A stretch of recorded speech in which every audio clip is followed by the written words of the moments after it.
ಈ ಕಾರ್ಯಕ್ರಮದ ತಾಲೂಕು ವ್ಯವಸ್ಥಾಪಕರು ಶ್ರೀಯುತ ಹರೀಶ್ ಅವರು ಆರಂಭದಿಂದ ಇವತ್ತಿನವರೆಗೂ ಕೂಡ ನಮ್ಮೊಂದಿಗೆ ಸೇರಿಕೊಂಡು ಬೆನ್ನೆಲುಬಾಗಿ ಅವರು ಸಲಹೆ ಸೂಚನೆಗಳನ್ನು ನೀಡುತ್ತಾ ಬಂದಿದ್ದಾರೆ.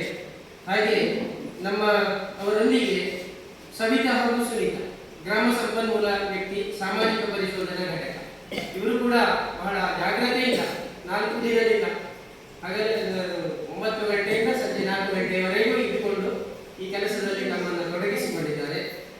ಅದೇ ರೀತಿ ನಮ್ಮ ಈ ವೇದಿಕೆಯಲ್ಲಿ ಆಸೀನರಾಗಿದ್ದಾರೆ ಶಿಕ್ಷಕರ ರಕ್ಷಕ ಸಂಘದ ಅಧ್ಯಕ್ಷರಾಗಿರುವಂತಹ ಶ್ರೀಮತಿ ಸುನೀತಾ ಹಾಗೂ ಉಪಾಧ್ಯಕ್ಷರಾದ ರೇಖಾ ಅವರು ಬಂದರೆ ವೇದಿಕೆಗೆ ಬರಬೇಕಾಗಿದೆ ವಿನಂತಿ. ಹಾಗೆ ನಮ್ಮವರಿಗೆ ಮುಖ್ಯೋಪಾಧ್ಯಾಯರಿದ್ದಾರೆ. ಮೊದಲಾಗಿ ಕಾರ್ಯಕ್ರಮ ಸುಗಮವಾಗಿ ನೆರವೇರಲಿಕ್ಕೆ ನಾವು ಪ್ರಾರ್ಥನೆಯಿಂದ ಈಗ ಮಾಡೋಣ.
ಈ ಕಾರ್ಯಕ್ರಮದ ಅಧ್ಯಕ್ಷತೆಯನ್ನು ವಹಿಸಿಕೊಳ್ಳಲಿಕ್ಕೆ ಪಶುಸಂಗೋಪನಾ ಇಲಾಖೆಯ ಸಹಾಯಕ ನಿರ್ದೇಶಕರಾದಂತಹ ಶ್ರೀಯುತ ಮಲ್ಲಿಕಾರ್ಜುನ ಅವರು ಬರಬೇಕಿತ್ತು. ತಡವಾಗಿ ನಮ್ಮನ್ನು ಸೇರಿಕೊಳ್ತೇನೆ ಅಂತ ಹೇಳಿದ್ದಾರೆ. ಹಾಗೆ ಅವರ ಅನುಪಸ್ಥಿತಿಯಲ್ಲಿ ನಾವು ಈ ಕಾರ್ಯಕ್ರಮವನ್ನು ಮುಂದುವರಿಸ್ತಾ ಇದ್ದೇವೆ. ಎಲ್ಲ ವೇದಿಕೆಯಲ್ಲಿರುವ ಅತಿಥಿಗಳನ್ನು ಹಾಗೆ ಪೋಷಕರನ್ನು ಸ್ವಾಗತಿಸಬೇಕು ಅಂತ ಮುಖ್ಯೋಪಾಧ್ಯಾಯರಲ್ಲಿ ಕೇಳಿಕೊಳ್ಳಿ.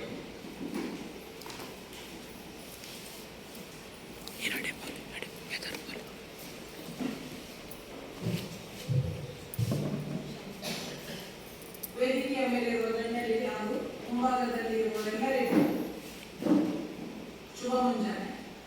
ಇಂದು ನಮ್ಮ ಶಾಲೆಯಲ್ಲಿ ಪಿಎಂ ಪೋಷಣ್ ಶಕ್ತಿ ನಿರ್ಮಾಣ ಮಧ್ಯಾಹ್ನ ಉಪಹಾರ ಭೋಜನೆಯಲ್ಲಿ ಸಾಮಾಜಿಕ ಪರಿಶೋಧನಾ ಪಾಲಕರ ಸಭೆ ಆಯೋಜಿಸಲಾಗಿದೆ.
ಪರಿಶೀಲಿಸಿದ್ದಾರೆ.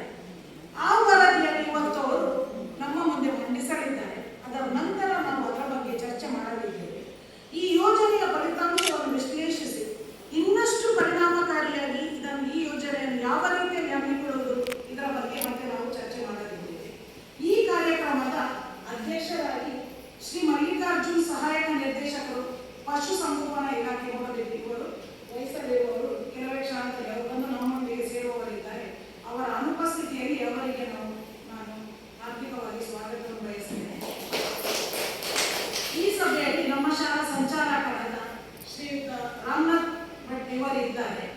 ಇವರು ಕೇವಲ ಮಧ್ಯಾಹ್ನ ಉಪಹಾರ ಯೋಜನೆ ಮಾತ್ರವಲ್ಲದೆ ನಮ್ಮ ಶಾಲೆಯ ಎಲ್ಲ ಅಭಿವೃದ್ಧಿಯಲ್ಲಿ ಯಾವೆಲ್ಲ ಯೋಜನೆಗಳು ನಡೀತವೆ ಆ ಎಲ್ಲ ಯೋಜನೆಗಳಲ್ಲಿ ಇವರ ಪಾತ್ರ ಮುಖ್ಯವಾಗಿರುವುದು. ಅವರು ನಮಗೆ ಕಾಲಕ್ಕೆ ಸರಿಯಾಗಿ ಮಾರ್ಗದರ್ಶನವನ್ನು ನೀಡಿ ನಾವು ಹೇಗೆ ಮುಂದುವರಿಸಿಕೊಂಡು ಹೋಗ್ಬೇಕಂತ ಅವರು ನಮಗೆ ತಿಳಿಸ್ತಾರೆ. ಈ ಕಾರ್ಯಕ್ರಮದಲ್ಲಿ ಹಾಜರಿರುವ ಇವರಿಗೆ ಎಲ್ಲರ ಪರವಾಗಿ ಹಾರ್ದಿಕ ಸ್ವಾಗತ. ನಮ್ಮೊಂದಿಗೆ ತಾಲೂಕು ಕಾರ್ಯಕ್ರಮ ವ್ಯವಸ್ಥಾಪಕರಾದ ಶ್ರೀ ಹರೀಶ್ ಜಿ ಇವರಿದ್ದಾರೆ. ಇವರು ಇಂದಲ್ಲ 3 ದಿನದ ಮೊದಲೇ ನಮ್ಮಲ್ಲಿಗೆ ಬಂದು ಅದಕ್ಕಿಂತ 1 ವಾರದ ಮೊದಲೇ ನನಗೆ ಫೋನ್ ಮೂಲಕ ತಿಳಿಸಿ ನಾವು ಬರ್ತೇವೆ ಅಂತ ಹೇಳಿ ಮೊನ್ನೆಯಿಂದ ನಮಗೆ ಯಾವ ರೀತಿಯಲ್ಲಿ ನನಗೆ ಇನ್ನೂ ಮುಂದೆ ಯಾವ ರೀತಿಯಲ್ಲಿ ಇದನ್ನು ಹೆಚ್ಚು ಪರಿಣಾಮಕಾರಿಯಾಗಿ ಮಾಡಬಹುದು ಇದರ ಬಗ್ಗೆ ಸಲಹೆ ಸೂಚನೆಯನ್ನು ಕೊಟ್ಟು ನಮಗೆ ಮಾರ್ಗದರ್ಶನವನ್ನು ನೀಡಿದ್ದಾರೆ. ಇಂದಿನ ಕಾರ್ಯಕ್ರಮದಲ್ಲಿ ಉಪಸ್ಥಿತರಿರುವ ಇವರಿಗೂ ಎಲ್ಲರ ಪರವಾಗಿ ಹಾರ್ದಿಕ ಸ್ವಾಗತ. ನಮ್ಮೊಂದಿಗೆ ನಮ್ಮ ಶಾಲಾ ಶಿಕ್ಷಕ ರಕ್ಷಕ ಸಂಘದ ಅಧ್ಯಕ್ಷರಾದ ಶ್ರೀಮತಿ ಸವಿತಾ ಇವರಿದ್ದಾರೆ. ಇವರಿಗೂ ಎಲ್ಲರ ಪರವಾಗಿ ಸ್ವಾಗತ. ಹಾಗೂ ನಮ್ಮೊಂದಿಗೆ ಇನ್ನೂ ಇಬ್ಬರು ನಿಮಗೆ ಕಾಣ್ತಿರಬಹುದು ನಮ್ಮ ಶಾಲೆಯ ಸ್ಟಾಫ್, ನಮ್ಮ ಸಹೋದ್ಯೋಗಿಗಳಲ್ಲದೆ ಇದ್ರೂ ನಮ್ಮ ಸಹೋದ್ಯೋಗಿಗಳಲ್ಲಿ ಒಬ್ಬರಂತೆ ನಿಮ್ಮೊಂದಿಗೆ ಸಂಪರ್ಕದಲ್ಲಿರುವವರು ಇಬ್ಬರು ಕಾಣ್ತಾ ಇದ್ದಾರೆ. ಅವರು 3 ದಿನದಿಂದ ನಮ್ಮೊಟ್ಟಿಗಿದ್ದಾರೆ. ಅವರು ಶ್ರೀಮತಿ ಸುನೀತಾ ಮತ್ತು ಶ್ರೀಮತಿ ಸವಿತಾ, ಗ್ರಾಮ ಸಂಪನ್ಮೂಲ ವ್ಯಕ್ತಿ, ಸಾಮಾಜಿಕ ಪರಿಶೋಧನಾ ಘಟಕ. ಇವರು 3 ದಿನದಿಂದ ನಮ್ಮ ಶಾಲೆ ಎಲ್ಲ ವಿಷಯದಲ್ಲಿ ಅಂದರೆ ನಾನು ಹೇಳಿದ ಹಾಗೆ ನಮ್ಮ ಅಡಿಗೆ ಕೋಣೆ ಆಗಿ, ಅದು ಸಂಗ್ರಹ ಮಾಡುವ ಸ್ಥಳ ಆಗಿ, ಅದು ಅಡಿಗೆಯವರಲ್ಲಿ, ಪಾಲಕರಲ್ಲಿ ಮನೆ ಭೇಟಿ ಕೊಟ್ಟಿದ್ದಾರೆ. ವಿದ್ಯಾರ್ಥಿಗಳಲ್ಲಿ ಪ್ರತ್ಯೇಕವಾಗಿ ಮಾತಾಡಿಸಿ ನಮ್ಮ ಶಾಲೆಯಲ್ಲಿ ಈ ಯೋಜನೆ ಯಾವ ರೀತಿಯಲ್ಲಿ ನಡೆಯುತ್ತದೆ ಅದರ ಬಗ್ಗೆ ಸಂಪೂರ್ಣವಾಗಿ ಮಾಹಿತಿಯನ್ನು ಅವರು ಸಂಗ್ರಹಿಸಿದ್ದಾರೆ. ಅದರ ಬಗ್ಗೆ ಮತ್ತೆ ಅವರು ವರದಿ ನೀಡಲಿದ್ದಾರೆ. ಅವರಿಗೂ ಈ ಸಭೆಗೆ ಎಲ್ಲರ ಪರವಾಗಿ ಸ್ವಾಗತವನ್ನು. ಹಾಗೂ ಪೋಷಕರು ಇವೆಲ್ಲರೂ ಈ ಸಭೆಗೆ ಆಗಮಿಸಿದ್ದೀರಿ. ನಮ್ಮ ಕಡೆಗೆ ಹೋಗುವುದು ನಿಮಗೆಲ್ಲರಿಗೂ ಹಾರ್ದಿಕ ಸ್ವಾಗತ. ಹಾಗೂ ಎಲ್ಲರಿಗೂ ಸ್ವಾಗತ.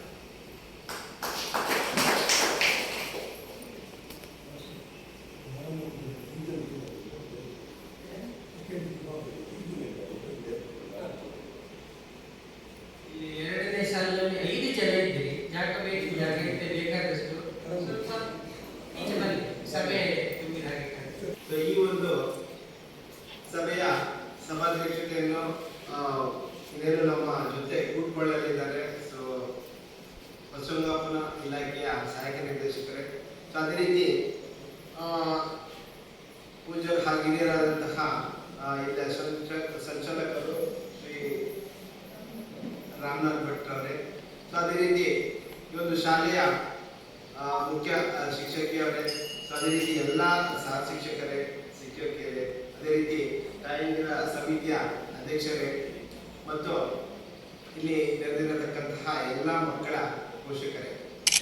ಬಹುಶಃ ಕೇಂದ್ರ ಸರ್ಕಾರ ಯಾವುದೇ ಒಂದು ಯೋಜನೆಗಳನ್ನು ಜಾರಿಗೆ ತಂದ್ರೆ ಅದರ ನಂತರ ಅದರ ಸಾಮಾಜಿಕ ಪರಿಶೋಧನೆ ನಡೆಸಬೇಕಾಗಿರೋದು ಕಡ್ಡಾಯ.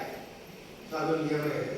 ಸೊ ಆ ಒಂದು ನಿಟ್ಟಿನಲ್ಲಿ ತಮ್ಮ ಶಾಲೆಯಲ್ಲಿ ಕಳೆದ 4 ದಿನಗಳಿಂದ ಈ ಮಧ್ಯಾಹ್ನ ಬಿಸಿಯೂಟ ಯೋಜನೆಗೆ ಸಂಬಂಧಪಟ್ಟ ಹಾಗೆ ಸಾಮಾಜಿಕ ಪರಿಶೋಧನಾ ಪ್ರಕ್ರಿಯೆಯನ್ನು ನಾವು ನಡೆಸಿದ್ದೇವೆ. ಅದರ ಅಂಗವಾಗಿ ಮೊದಲನೇ ದಿನದಲ್ಲಿ ಆ ಯೋಜನೆಗೆ ಸಂಬಂಧಪಟ್ಟ ಅನುದಾನಗಳು ಮತ್ತೆ ಯಾವೆಲ್ಲ ಅವರಿಗೆ ಪದಾರ್ಥಗಳು ಲಭ್ಯವಿರುತ್ತೆ, ಅದೆಲ್ಲ ವಹಿಗಳಿಗೆ ಸಂಬಂಧಪಟ್ಟದಿರ್ಬೋದು, ಅದಕ್ಕೆ ಖರ್ಚು ವೆಚ್ಚಗಳ ಒಂದು ವಹಿಗಳಿರ್ಬೋದು, ಇವೆಲ್ಲವನ್ನು ನಾವು ಪರಿಶೀಲನೆ ಮಾಡಿಕೊಂಡು ಸಂಬಂಧಪಟ್ಟ ಅಡಿಗೆ ಕೋಣೆ, ಅಲ್ಲಿರುವಂತಹ ಶುಚಿತ್ವ, ಶುದ್ಧ ಕುಡಿಯುವ ನೀರು ಮಕ್ಕಳಿಗೆ ಲಭ್ಯತೆ ಇದೆಯಾ, ಮಕ್ಕಳ ಮಾನಸಿಕ ಹಾಗೂ ದೈಹಿಕ ಬೆಳವಣಿಗೆ ಯಾವ ಮಟ್ಟದಲ್ಲಿದೆ, ಸೊ ಅವರನ್ನು ತರಗತಿಯಲ್ಲಿ ಪಠ್ಯದ ಚಟುವಟಿಕೆ ಜೊತೆಗೆ ಪಠ್ಯೇತರ ಚಟುವಟಿಕೆಗಳಲ್ಲಿ ಅವರು ತೊಡಗಿಸಿಕೊಳ್ಳುವಂತಹ ಅವರ ಒಂದು ಸಾಮರ್ಥ್ಯತೆ, ಮಕ್ಕಳ ಪೋಷಕರ ಮನೆ ಭೇಟಿ ಮಾಡಿ ಈ ಮಧ್ಯಾಹ್ನ ಬಿಸಿಯೂಟ ಯೋಜನೆಯ ಬಗ್ಗೆ ಅವರಿಗೆ ಎಷ್ಟರ ಬಗ್ಗೆ ಮಾಹಿತಿ ಇದೆ ಅಥವಾ ಶಾಲೆಯಲ್ಲಿ ನಡೆಯತಕ್ಕಂತಹ ಪ್ರತಿಯೊಂದು ಕಾರ್ಯಕ್ರಮಗಳ ಬಗ್ಗೆ ಮಕ್ಕಳ ಪೋಷಕರಿಗೆ ಎಷ್ಟರ ಮಟ್ಟಿಗೆ ಅರಿವಿದೆ ಎನ್ನುವುದನ್ನು ನಾವು ಈ ಒಂದು 4 ದಿನಗಳಲ್ಲಿ ಸಾಮಾಜಿಕ ಪರಿಸರದ ತಂಡವಾಗಿ ಅದನ್ನು ನಿರ್ವಹಿಸಬೇಕಿತ್ತು. ನಾವು ಪ್ರತಿಯೊಂದು ಹಂತದಲ್ಲಿ ನಮಗೆ ಒಂದು ಉತ್ಕೃಷ್ಟ ಮಟ್ಟದ ಒಂದು ವರದಿ ಬೇಕು ಅಂತ ಹೇಳಿದ್ರೆ ಅದನ್ನು 4 ಗೋಡೆಗಳ ಮಧ್ಯೆ ನಾವು ಕೂತ್ಕೊಂಡು ತಯಾರು ಮಾಡಲಿಕ್ಕೆ ಸಾಧ್ಯತೆ ಇಲ್ಲ. ಸೊ ಅದನ್ನು ಪಡಿಬೇಕು ಅಂತ ಹೇಳಿದ್ರೆ ನಾವು ಸಾಮಾಜಿಕವಾಗಿ ನಿಮ್ಮ ಜೊತೆ ಬೆರೆತುಕೊಂಡು ಅಲ್ಲಿ ನಿಮ್ಮಗಳ ಅನಿಸಿಕೆಗಳನ್ನು ದಾಖಲು ಮಾಡಿಕೊಂಡಾಗ ಅಲ್ಲಿ ಬರುವಂತಹ ಅನಿಸಿಕೆಗಳೇನಿರುತ್ತೆ ಅದು ನೈಜವಾಗಿರುತ್ತೆ. ಸೊ ಆ ನೈಜ ವರದಿಯನ್ನು ಪಡೆದುಕೊಂಡು ನಾವು ಆ ಒಂದು ವರದಿ ತಯಾರು ಮಾಡಿಕೊಂಡು ಅದೇನು ವರದಿ ಇವಾಗ ಎಷ್ಟು ತನಕ ವರದಿ ತಯಾರಾಗಿದೆ ಅದು ಕರಡು ಪ್ರತಿ, ಅದು ಅದರಲ್ಲಿ ದೊಡ್ಡ ಮಾತೇ ಇಲ್ಲ. ಸೊ ನಮಗೆ 4 ದಿನಗಳಲ್ಲಿ ಏನು ಕಾಣಲಿಕ್ಕೆ ಸಿಕ್ಕಿದೆ ಅದನ್ನು ವರದಿಯನ್ನಾಗಿ ಅದನ್ನು ಕರಡು ಪ್ರತಿಯನ್ನಾಗಿ ಮಾಡಿಕೊಂಡು ಅದನ್ನು ಸಭೆಯಲ್ಲಿ ಮಂಡನೆ ಮಾಡುವಂತಹ ಒಂದು ಪ್ರಕ್ರಿಯೆ. ಅಲ್ಲಿಯವರೆಗೆ ಅದಕ್ಕೆ ಒಂದು ಗಾಂಭೀರ್ಯ ಇದು ಬರಲ್ಲ.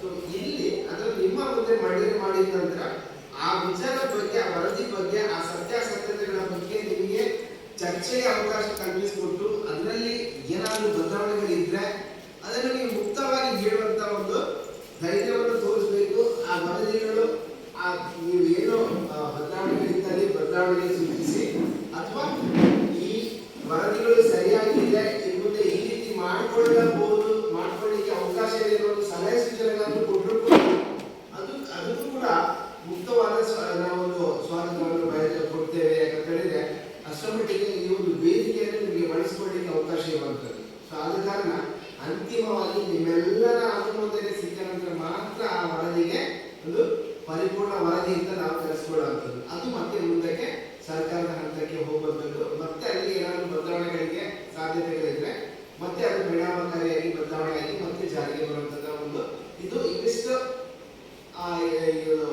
ಇಲ್ಲಿ ಅಡಕವಾಗಿರುವ ಅಂಶಗಳು. ಈ ಸಾಮಾಜಿಕ ಪರಿಸ್ಥಿತಿ ಯಾಕೆ ಆಗ್ತಾ ಇದೆ ಇದರ ಬಗ್ಗೆ ಸ್ಪಷ್ಟವಾದ ಮಾಹಿತಿ.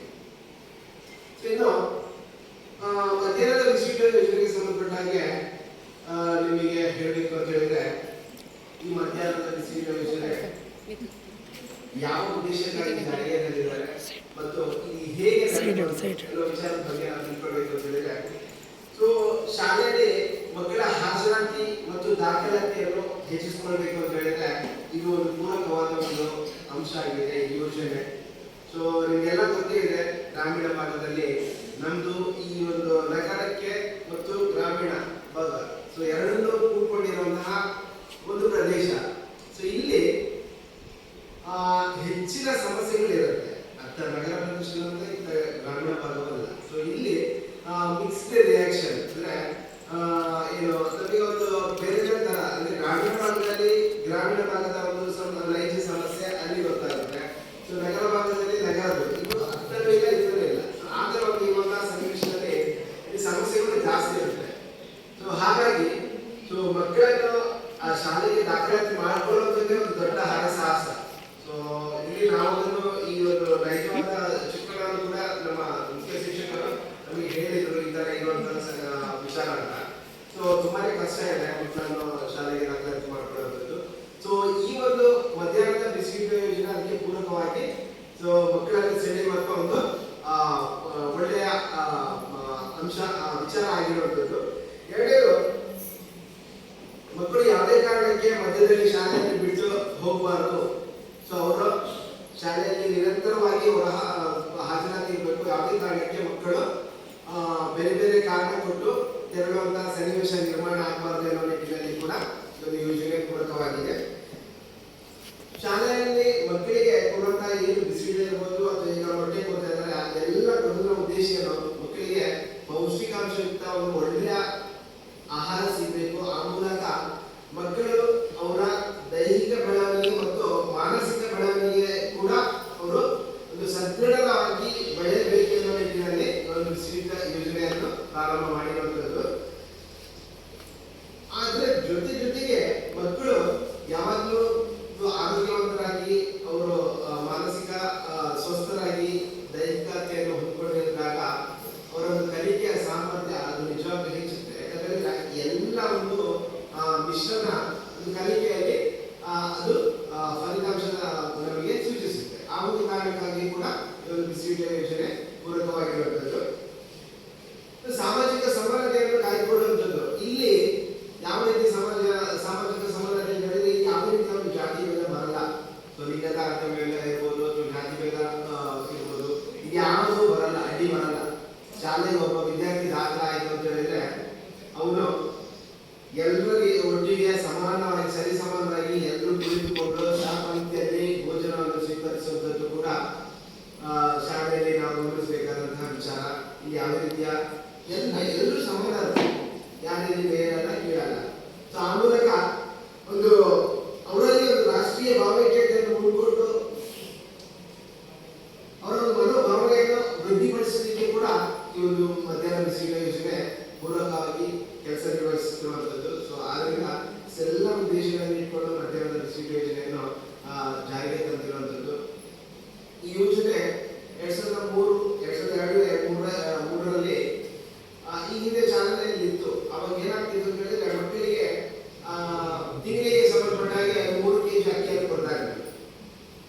ಸೊ 2003ರ ನಂತರ ಮಕ್ಕಳಿಗೆ ಕರ್ನಾಟಕ ರಾಜ್ಯ ಸರ್ಕಾರದಿಂದ ಮಧ್ಯಾಹ್ನದ ಬಿಸಿಯೂಟದ ಯೋಜನೆಯನ್ನು ಪರಿಕಲ್ಪನೆಯನ್ನು ಪ್ರಾರಂಭ ಮಾಡಿದ್ರು. ಅದು 1ರಿಂದ 5ನೇ ತರಗತಿಯ ಮಕ್ಕಳಿಗೆ ಪ್ರಾರಂಭ ಆಯಿತು.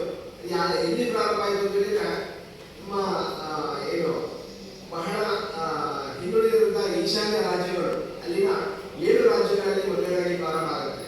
ಸೊ ತದನಂತರ 2003 ಮತ್ತು 2004ರಲ್ಲಿ ಉಳಿದ ಎಲ್ಲ ಕರ್ನಾಟಕ ರಾಜ್ಯದ ಎಲ್ಲ ಜಿಲ್ಲೆಗಳಲ್ಲಿ ಇದು ಪ್ರಾರಂಭ ಆಗುತ್ತೆ. ಮತ್ತೆ ಹಂತವಾಗಿ ಇದನ್ನು ಮತ್ತೆ ವಿಸ್ತರಣೆ ಮಾಡ್ತಾರೆ. ಸೊ ಪ್ರಾರಂಭದಲ್ಲಿ 1ರಿಂದ 5ನೇ ತರಗತಿಯವರೆಗೆ ಕೊಡ್ತಾರೆ, ಮತ್ತೆ ಹಂತವಾಗಿ ಅದನ್ನು 10ನೇ ತರಗತಿಯವರೆಗೆ ಕೊಡ್ತಾರೆ. ಸೊ ಇದರಲ್ಲಿ ಕೇಂದ್ರ ಸರ್ಕಾರದ ಪಾಲನೆ ಅಂತ ಹೇಳಿದ್ರೆ ಇವಾಗ ಪ್ರಸ್ತುತ 1/12/2024ರಿಂದ ಪರಿವರ್ತನಾ ವೆಚ್ಚ ಅಂತ ಹೇಳಿದ್ರೆ ಒಬ್ಬ ವಿದ್ಯಾರ್ಥಿಗೆ ಸರ್ಕಾರ ನಿಗದಿ ಮಾಡಿರುವಂತಹ ಪರಿವರ್ತನಾ ವೆಚ್ಚ ಅಂತ ಹೇಳಿದ್ರೆ ಕೇಂದ್ರ ಸರ್ಕಾರದಿಂದ ₹3.71 1ರಿಂದ 5ನೇ ತರಗತಿವರೆಗೆ.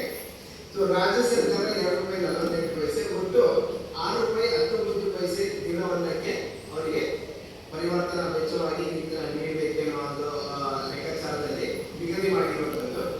ಸೊ 6ರಿಂದ 8ನೇ ತರಗತಿಯವರೆಗೆ ಕೇಂದ್ರ ಸರ್ಕಾರ ₹5.57 ಕೊಡುತ್ತೆ, ರಾಜ್ಯ ಸರ್ಕಾರ ₹3.72 ಕೊಡುತ್ತೆ. ಸೊ ಒಟ್ಟು ಅವರಿಗೆ ಪರಿವರ್ತನಾ ವೆಚ್ಚವಾಗಿ ₹9.29 ಕೊಡಲಿಕ್ಕಿರುವಂಥದ್ದು. ಮತ್ತು 9 ಮತ್ತು 10ನೇ ತರಗತಿಯವರೆಗೆ ಅವರಿಗೆ ₹9.29 ಪರಿವರ್ತನಾ ವೆಚ್ಚ, ಅದು ರಾಜ್ಯ ಸರ್ಕಾರವೇ ಕೊಡುವಂಥದ್ದು. ಸೊ ಇದಿಷ್ಟು ಮಕ್ಕಳಿಗೆ ಏನು ಒಂದು ದಿನಕ್ಕೆ ನಿಗದಿಯಾಗಿರುವಂತಹ ಒಂದು ಅನುದಾನ ಈ ಬಿಸಿಯೂಟ ಯೋಜನೆಯಲ್ಲಿ. ಸೊ ಮಕ್ಕಳಿಗೆ ಕ್ಷೀರಭಾಗ್ಯ ಕೊಡ್ತಾ ಇದೆ, ಅದು 100% ಕರ್ನಾಟಕ ಸರ್ಕಾರ ಕೊಡುವಂತಹ ಒಂದು ಯೋಜನೆ. ಕ್ಷೀರಭಾಗ್ಯವನ್ನು ಮಕ್ಕಳಿಗೆ 1ರಿಂದ 10ನೇ ತರಗತಿವರೆಗೆ ವಾರದಲ್ಲಿ 4 ಬಾರಿ ಕೊಡ್ತಾ ಇರುವಂಥದ್ದು. 5 ದಿನಗಳಲ್ಲಿ, ವಾರದಲ್ಲಿ 5 ದಿನಗಳಲ್ಲಿ ಪ್ರತಿ ವಿದ್ಯಾರ್ಥಿಗೆ 18 ಗ್ರಾಂ ಕೆನೆ ಬರಿದ ಹಾಲಿನ ಪುಡಿ ಹಾಗೂ 10 ಗ್ರಾಂ ಸಕ್ಕರೆ ಮಿಶ್ರಿತ 150 ml ಹಾಲನ್ನು ಅವರಿಗೆ ಪೂರಕ ಪೌಷ್ಟಿಕ ಆಹಾರವಾಗಿ ಕೊಡ್ತಾ ಇರುವಂಥದ್ದು, ಬೆಳಗ್ಗೆ ಬಂದು ಕೊಟ್ಟಾಗ. ಸೊ ಇದು ಮಧ್ಯಾಹ್ನ ಬಿಸಿಯೂಟ ಯೋಜನೆ ಇರ್ಬೋದು ಅಥವಾ ನಿಮ್ಮ ಏನು ಅವರಿಗೆ ಕ್ಷೀರಭಾಗ್ಯದ ಯೋಜನೆಗಳಲ್ಲಿ ಮಕ್ಕಳಿಗೆ ಶಾಲೆಯಲ್ಲಿ ಕೊಡ್ತಾ ಇರುವಂಥದ್ದು. ಸೊ ಇವೆಲ್ಲ ಮಾಹಿತಿಗಳು ಮಕ್ಕಳ ಪೋಷಕರಿಗೆ ಕೂಡ ಈ ವಿಚಾರವಾಗಿ ಗೊತ್ತಿರಬೇಕು.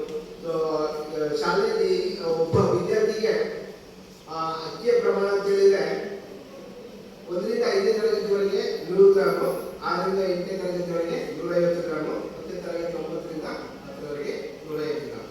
ಈ ತರ ಒಂದು ದಿನನಿತ್ಯ ಅವರಿಗೆ ನಿಗದಿಪಡಿಸಿದಂತಹ ಇದರಲ್ಲೇ ಅಳತೆಯಲ್ಲೇ ಅವರಿಗೆ ಕೊಡಲಿಕ್ಕೆ ಇರುವಂತಹ ಒಂದು ಯೋಜನೆ. ಸೊ ಇದು ಅಂಕಿಅಂಶದಲ್ಲಿ ನೋಡಬೇಕು ಅಂತ ಹೇಳಿದ್ರೆ ಈ ಮಾಹಿತಿಗಳು ಅಂಕಿಅಂಶವಾಗಿ. ಸೊ ಇದನ್ನು ಹೊರತುಪಡಿಸಿ ಮಕ್ಕಳ ಪೋಷಕರು ಏನು ಶಾಲೆಯಲ್ಲಿ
ನಾವೇನು ಅಂತ ಹೇಳಿದ್ರೆ ನಮಗೆ ಈ ಸಭೆಗಳನ್ನು ಆಯೋಜನೆ ಮಾಡಿಕೊಂಡಾಗ ಅಲ್ಲಿ ಕೆಲವೊಂದು ಕಂಡುಕೊಳ್ಳುವಂತಹ ವಿಚಾರಗಳನ್ನು ನಾವು ಇಲ್ಲಿ ನಿಮ್ಮ ಜೊತೆ ಮಾಹಿತಿಗಾಗಿ ಹಂಚಿಕೊಳ್ಳುವಂತಹ ವಿಚಾರಗಳು.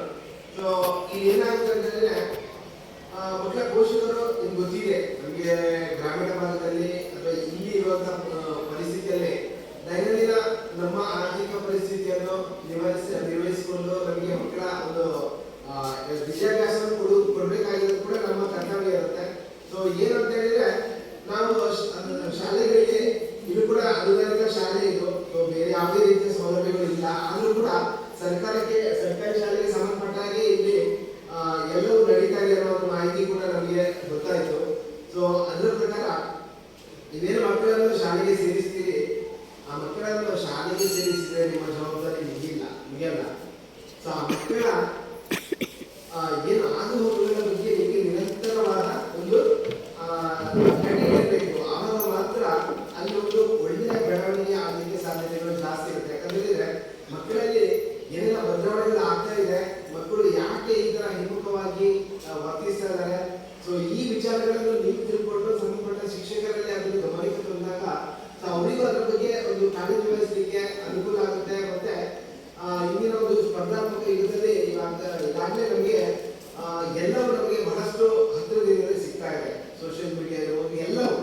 ಆದರೆ ಸೊ ಅಂತಹ ಒಂದು ವಿಚಾರಗಳಿಗೆ ನಮ್ಮ ಮಕ್ಕಳು ಜಾಸ್ತಿ ಏನು ಅವರು ಮನನ ಕೊಡದೆ ಅಲ್ಲ, ಅದನ್ನು ಜಾಸ್ತಿ ಅವರನ್ನು ಉಪಯೋಗಿಸಿಕೊಳ್ಳದೆ ಪಠ್ಯದ ವಿಚಾರಗಳ ಬಗ್ಗೆ ಜಾಸ್ತಿ ಒಲವು ಮೂಡಿಸಿಕೊಳ್ಳೋ ಹಾಗೆ ಮಾಡುವಂತ ಒಂದು ಏನು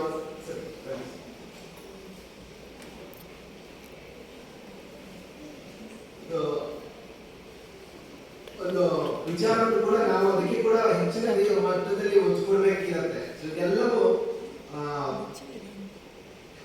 ನಮ್ಮ ಇವತ್ತಿನ ಒಂದು ಈ ಸಭೆಯ ಮಾರ್ಗದರ್ಶಿ ಅಧಿಕಾರಿಯವರಾದಂತಹ ಮಲ್ಲಿಕಾರ್ಜುನ್ ಸರ್, ಸಹಾಯಕ ನಿರ್ದೇಶಕರು, ಪಶುಪಾಲನಾ ಇಲಾಖೆ ಮೂಡಬಿದ್ರೆ, ಇವರನ್ನು ಶಾಲಾ ಪರವಾಗಿ ನಾನು ಎಲ್ಲರ ಪರವಾಗಿ ಅವರನ್ನು ಹಾರ್ದಿಕವಾಗಿ ಸ್ವಾಗತಿಸುತ್ತೇನೆ.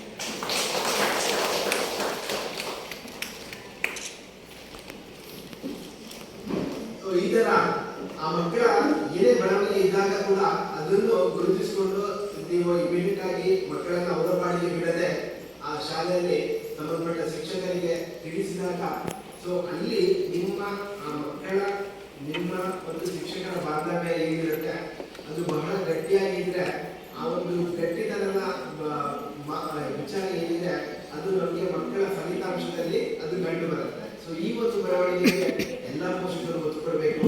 ಮಕ್ಕಳನ್ನು ಅವರ ಪಾಡಿಗೆ ಬಿಡಬೇಡಿ. ಸೊ ಅವರನ್ನು ಸದಾ ಒಂದು ರೀತಿಯ ಚಟುವಟಿಕೆಯಲ್ಲಿ ಅವರನ್ನು ತೊಡಗಿಸಿಕೊಳ್ಳಿಕ್ಕೆ ನೀವು ಕೂಡ ಒಂದು ಪ್ರೇರಣೆ ಕೊಡಬೇಕಾಗುತ್ತೆ. ಸೊ ಎಲ್ಲವನ್ನೂ ಶಾಲೆಯ ಕಡೆಯಿಂದ ಮಾಡಿ ಬಂದು ಆಗಲ್ಲ. ಸೊ ಅದರಿಂದ ಹೆಚ್ಚಿನ ವೇಳೆಯಲ್ಲಿ ಮಕ್ಕಳು ಪೋಷಕರ ಬಳಿಯಲ್ಲಿ ಇರುವಂಥದ್ದು. ಶಾಲೆಯಲ್ಲಿ ಬೆಳಿಗ್ಗೆಯಿಂದ ಸಂಜೆವರೆಗೆ ಇರ್ತಾರೆ. ಸೊ ತದನಂತರ ಮಕ್ಕಳು ಪೋಷಕರ ಜೊತೆ ಇರುವಂಥದ್ದು. ಸೊ ಈ ಒಂದು ಬೆಳವಣಿಗೆ ಎಲ್ಲದರಲ್ಲಿ ಕಂಡು ಬಂದಾಗ ಅಲ್ಲಿ ಒಂದು ನಾವು ಅದು ನಿಮ್ಮ ಮಕ್ಕಳ ಒಂದು ಒಳ್ಳೆಯ ಫಲಿತಾಂಶಕ್ಕೂ ಕಾರಣ ಆಗುತ್ತೆ. ಹಾಗೂ ಒಟ್ಟಾರೆಯಾಗಿ ಈ ಒಂದು ವಿದ್ಯಾಸಂಸ್ಥೆಯ ಫಲಿತಾಂಶ ಹೆಚ್ಚಿಸುವುದರಲ್ಲಿ ಎರಡು ಮಾತಿಲ್ಲ. ಸೊ ಅದರಿಂದ ಸೊ ಎಲ್ಲರ ಕೊಡುಗೆ ಇದ್ದಾಗ ಮಾತ್ರ ಅಲ್ಲಿ ಒಂದು ಒಳ್ಳೆಯ ಫಲಿತಾಂಶವನ್ನು ನಾವೆಲ್ಲರೂ ನಿರೀಕ್ಷೆ ಮಾಡಲಿಕ್ಕೆ ಸಾಧ್ಯತೆಗಳು ಜಾಸ್ತಿ ಇರುತ್ತೆ. ಸೊ ಹಾಗೆ ಈ ವಿಶ್ವಕ್ಕೆ ಸಂಬಂಧಪಟ್ಟ ಹಾಗೆ ನಾವು ವರದಿಯನ್ನು ಮಾಡಿದ್ದೇವೆ. ಸೊ ಆ ವರದಿ ಮಾಡಿರುವಂಥದ್ದು ಏನಾದರೂ ನಿಮಗೆ ಅದು ಆ ಥರ ಎಲ್ಲ ಈ ಥರ ಮಾಡಬೇಕು ಅನ್ನೋದ್ರ ಬಗ್ಗೆ ನಿಮಗೆ ಸಲಹೆ ಸೂಚನೆಗಳಿದ್ರೆ ದಯವಿಟ್ಟು ಅದಕ್ಕೆ ಮುಕ್ತವಾದ ಅವಕಾಶ ಇದೆ. ಸೊ ಇದೇನಾಗುತ್ತೆ ಅಂತಂದರೆ ಸರ್ಕಾರಗಳು ಯೋಜನೆಗಳನ್ನು ಜಾರಿಗೆ ತರುತ್ತೆ. ಆ ಜಾರಿಗೆ ತಂದಾಗ ಅದು ನೇರವಾಗಿ ಸರ್ಕಾರಕ್ಕೆ ಅದನ್ನು ಅನುಷ್ಠಾನ ಮಾಡಲಿಕ್ಕೆ ಆಗಲ್ಲ. ಸೊ ಇಲ್ಲಿ ಶಾಲೆಯಲ್ಲಿ ಕಲಿತಕ್ಕಂಥ ಮಕ್ಕಳು ಈ ಯೋಜನೆಯ ಫಲಾನುಭವಿಗಳು. ಆ ಶಾಲೆ ಇದನ್ನು ಅನುಷ್ಠಾನ ಮಾಡುವಂತ ಒಂದು ಇಲಾಖೆ. ಆ ಅನುಷ್ಠಾನ ಪ್ರಕ್ರಿಯೆಯಲ್ಲಿ ಕೆಲವೊಂದು ಲೋಪಗಳು ಸಹಜ ಇರುತ್ತೆ. ಸೊ ಅದೆಲ್ಲರೂ ಒಪ್ಪಿಕೊಳ್ಳಬೇಕಾದಂತಹ ಒಂದು ವಿಚಾರ. ಆದರೆ ಏನು ಅನುಷ್ಠಾನದಲ್ಲಿ ಲೋಪ ಅದನ್ನು ತಿದ್ದಿಕೊಳ್ಳಲಿಕ್ಕೆ ಕೂಡ ನಾವು ಅವಕಾಶ ಕೊಡಬೇಕು. ಆ ತಿದ್ದಿಕೊಂಡ ಲೋಪ ಅದನ್ನು ನಾವು ಕೇಳಿದಾಗ ಮಾತ್ರ ಆ ಇಲಾಖೆಗೂ ಕೂಡ ಅರ್ಥ ಆಗುತ್ತೆ. ಕೆಲವೊಂದು ಬಾರಿ ಅದು ಗೊತ್ತಿಲ್ಲದೆ ತಪ್ಪುಗಳು ನಡೆದೋಗಿರುತ್ತೆ. ಸೊ ಅದನ್ನು ಕಾಲಕಾಲಕ್ಕೆ ತಿದ್ದಿ ಹೇಳುವಂತ ಒಂದು ಪ್ರಯತ್ನ ಆಗಬೇಕು ಅನ್ನೋ ನಿಟ್ಟಿನಲ್ಲಿ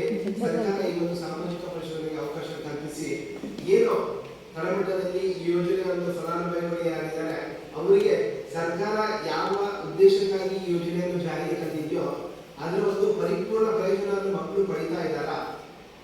ಸೊ ಇದರ ಒಂದು ಸತ್ಯಾಸತ್ಯತೆ ಸರ್ಕಾರಕ್ಕೆ ತಿಳಿಬೇಕು. ಮತ್ತೆ ಇಲ್ಲಿ ಏನಾದರೂ ಬದಲಾವಣೆಗಳನ್ನು ಮಾಡ್ಕೊಳ್ಳಿಕ್ಕೆ ಅವಕಾಶ ಇದೆಯಾ, ಸೊ ಅದನ್ನು ಕೂಡ ತಿಳ್ಕೋಬೇಕು. ಅದನ್ನು ಯಾರಿಂದ ತಿಳ್ಕೋಬೇಕು ಅಂತ ಹೇಳಿದ್ರೆ ಮಕ್ಕಳ ಪೋಷಕರಿಂದ, ಮಕ್ಕಳಿಂದ ಅಥವಾ ಶಾಲೆಯಲ್ಲಿ ಶಿಕ್ಷಕರಿಂದ ಎಲ್ಲರೂ ಸೇರಿಸಿಕೊಂಡು ಒಂದು ಸಂಪೂರ್ಣ ವರದಿಯನ್ನು ಸರ್ಕಾರ ಕೇಳಲಿಕ್ಕೆ ಬಯಸ್ತಾ ಇದೆ.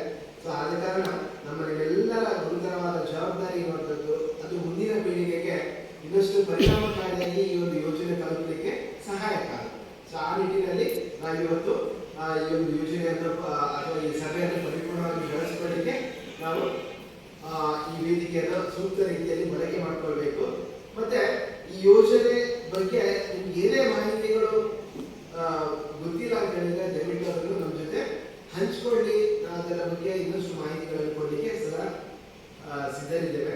ಸೊ ಇನ್ನು ಸಾಮಾಜಿಕ ಪರಿಶೀಲನೆ ಬಗ್ಗೆ ಹೇಳಬೇಕು ಅಂತ ಹೇಳಿದ್ರೆ ಇಲ್ಲಿ ನಾವು ನಿರಂತರವಾಗಿ ಸಾಮಾಜಿಕ ಪರಿಶೀಲನೆ ಪ್ರಕ್ರಿಯೆಯಲ್ಲಿ ತೊಡಗಿಸಿಕೊಂಡಿರುವಂತವರು, ನಿರಂತರವಾಗಿ ಗ್ರಾಮ ಪಂಚಾಯತ್ ವ್ಯಾಪ್ತಿಯಲ್ಲಿ ನಾವು ನಮ್ಮ ಈ ಒಂದು ಸಾಮಾಜಿಕ ಪರಿಶೀಲನೆ ನಿರಂತರವಾಗಿ ಇರುತ್ತೆ. ಈ ಶಾಲೆಗೆ ಸಂಬಂಧಪಟ್ಟ ಹಾಗೆ ಈ ಒಂದು ಆರ್ಥಿಕ ವರ್ಷದಲ್ಲಿ ಸಮಗ್ರ ಶಿಕ್ಷಣ ಕರ್ನಾಟಕ ಯೋಜನೆ ಅಂತ ಒಂದು ಹೊಸ ವಿಷಯ ಎಲ್ಲ ಶಾಲೆಗಳಲ್ಲಿ ಆ ಒಂದು ವಿಷಯದ ಬಗ್ಗೆ ಕೂಡ ಸಾಮಾಜಿಕ ಪರಿಶೀಲನೆ ಈಗಾಗಲೇ ನಾವು ನಡೆಸ್ತಾ ಬರ್ತಾ ಇದ್ದೀವಿ. ಅದರ ಒಟ್ಟೊಟ್ಟಿಗೆ ತಾಲೂಕಿನಲ್ಲಿ ಆಯ್ದ ಶಾಲೆಗಳನ್ನು ಆಯ್ಕೆ ಮಾಡಿಕೊಂಡು ಈ ಒಂದು ಮಧ್ಯಾಹ್ನ ಬಿಸಿಯೂಟ ಯೋಜನೆ ಅಂದ್ರೆ ಪ್ರಧಾನಮಂತ್ರಿ ಶಕ್ತಿ ಪೋಷಣ ನಿರ್ಮಾಣ ಮಧ್ಯಾಹ್ನ ಬಿಸಿಯೂಟ ಯೋಜನೆಯ ಒಂದು ಸಾಮಾಜಿಕ ಪರಿಶೀಲನೆಯನ್ನು ಕೂಡ ನಾವು ಮಾಡ್ಕೊಂಡು ಬರ್ತಾ ಇದ್ದೀವಿ. ಸೊ ಈ ಹಿಂದೆ ನಾವು ಆಯ್ದಂತಹ 3 ಶಾಲೆಗಳನ್ನ ಒಂದು ಮಧ್ಯಾಹ್ನ ಬಿಸಿಯೂಟ ಯೋಜನೆ ಸಾಮಾಜಿಕ ಪರಿಶೀಲನೆಯನ್ನು ಆಲ್ರೆಡಿ ನಡೆಸಿದ್ವಿ. ಮತ್ತೆ ಇದು ಎಡಿಷನಲ್ ಆಗಿ ಇತ್ತೀಚೆಗೆ ಈ 2 ಶಾಲೆಗಳ ಆಯ್ಕೆ ಮಾಡಿಕೊಂಡು ಅದು ಸರ್ಕಾರ ಆಯ್ಕೆ ಮಾಡಿಕೊಂಡು ನಿಗದಿ ಮಾಡಿ ಕೊಟ್ಟಿರುವಂತಹ ಒಂದು ನಮಗೆ ಒಂದು ಸಾಮಾಜಿಕ ಪರಿಶೀಲನೆ ಪ್ರಕ್ರಿಯೆಗೆ ಒಳಪಡಿಸಿರುವಂತಹ ಒಂದು ಶಾಲೆಗಳು. ಸೊ ಅದನ್ನು ಇವತ್ತಿಗೆ ಕೊನೆ ಆಗುತ್ತೆ ಅಂದ್ರೆ ಮಧ್ಯಾಹ್ನ ಬಿಸಿಯೂಟ ಯೋಜನೆಗೆ. ಸೊ ಇಲ್ಲಿ ಮುಖ್ಯವಾಗಿ ನಾವು 3 ವಿಚಾರಗಳಿಗೆ ಬಹಳಷ್ಟು ಒತ್ತು ಕೊಡ್ತೇವೆ. ಒಂದು ಪಾರದರ್ಶಕತೆ, ಉತ್ತರದಾಯಿತ್ವ ಮತ್ತು ಜನರ ಸಹಭಾಗಿತ್ವ. ಇಲ್ಲಿ ಪಾರದರ್ಶಕತೆ ಅಂತ ಹೇಳಿದ್ರೆ ಏನಿದೆ ಅದನ್ನು ನೇರವಾಗಿ ಯಾವುದೇ ರೀತಿಯ ಫಿಲ್ಟರ್ ಇಲ್ಲದೆ ಸಭೆ ಮುಂದಿಡುವಂತಹ ಪ್ರಯತ್ನ.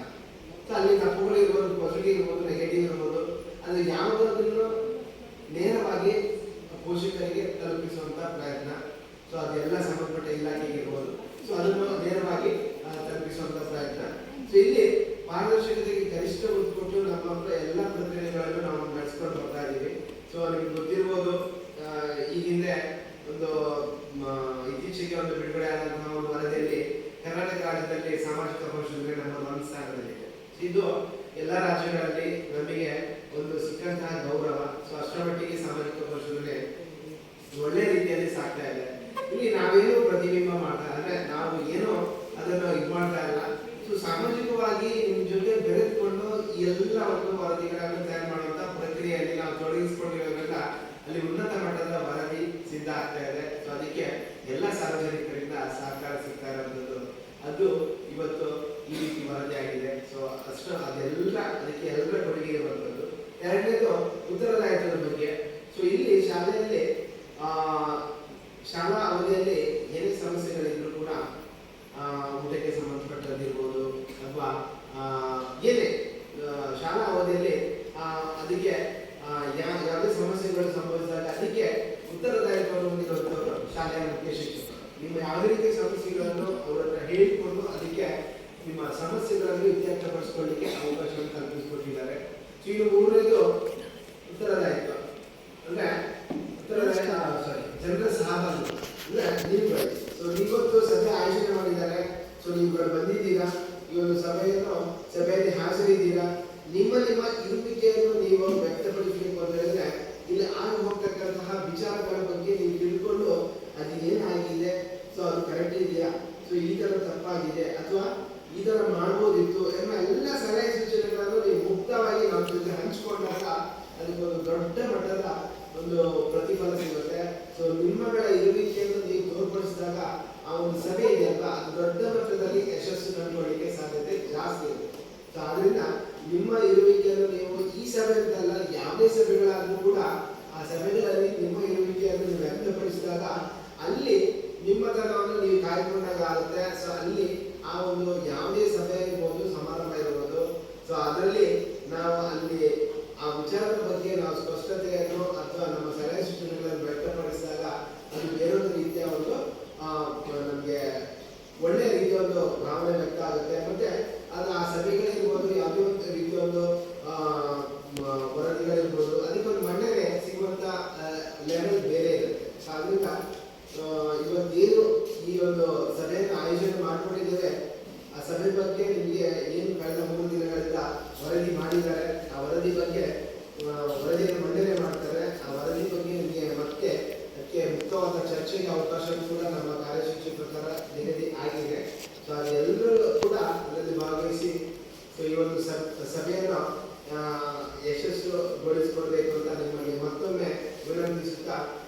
ಸಭೆಯಲ್ಲಿ ನನಗೆ ಯೋಜನೆ ಬಗ್ಗೆ ಇರ್ಬೋದು ಅಥವಾ ಮತ್ತೆ ಇನ್ನೊಂದು ವಿಚಾರ ನಾನು ಹೇಳಿಕ್ಕೆ ಬರ್ತೋದೆ.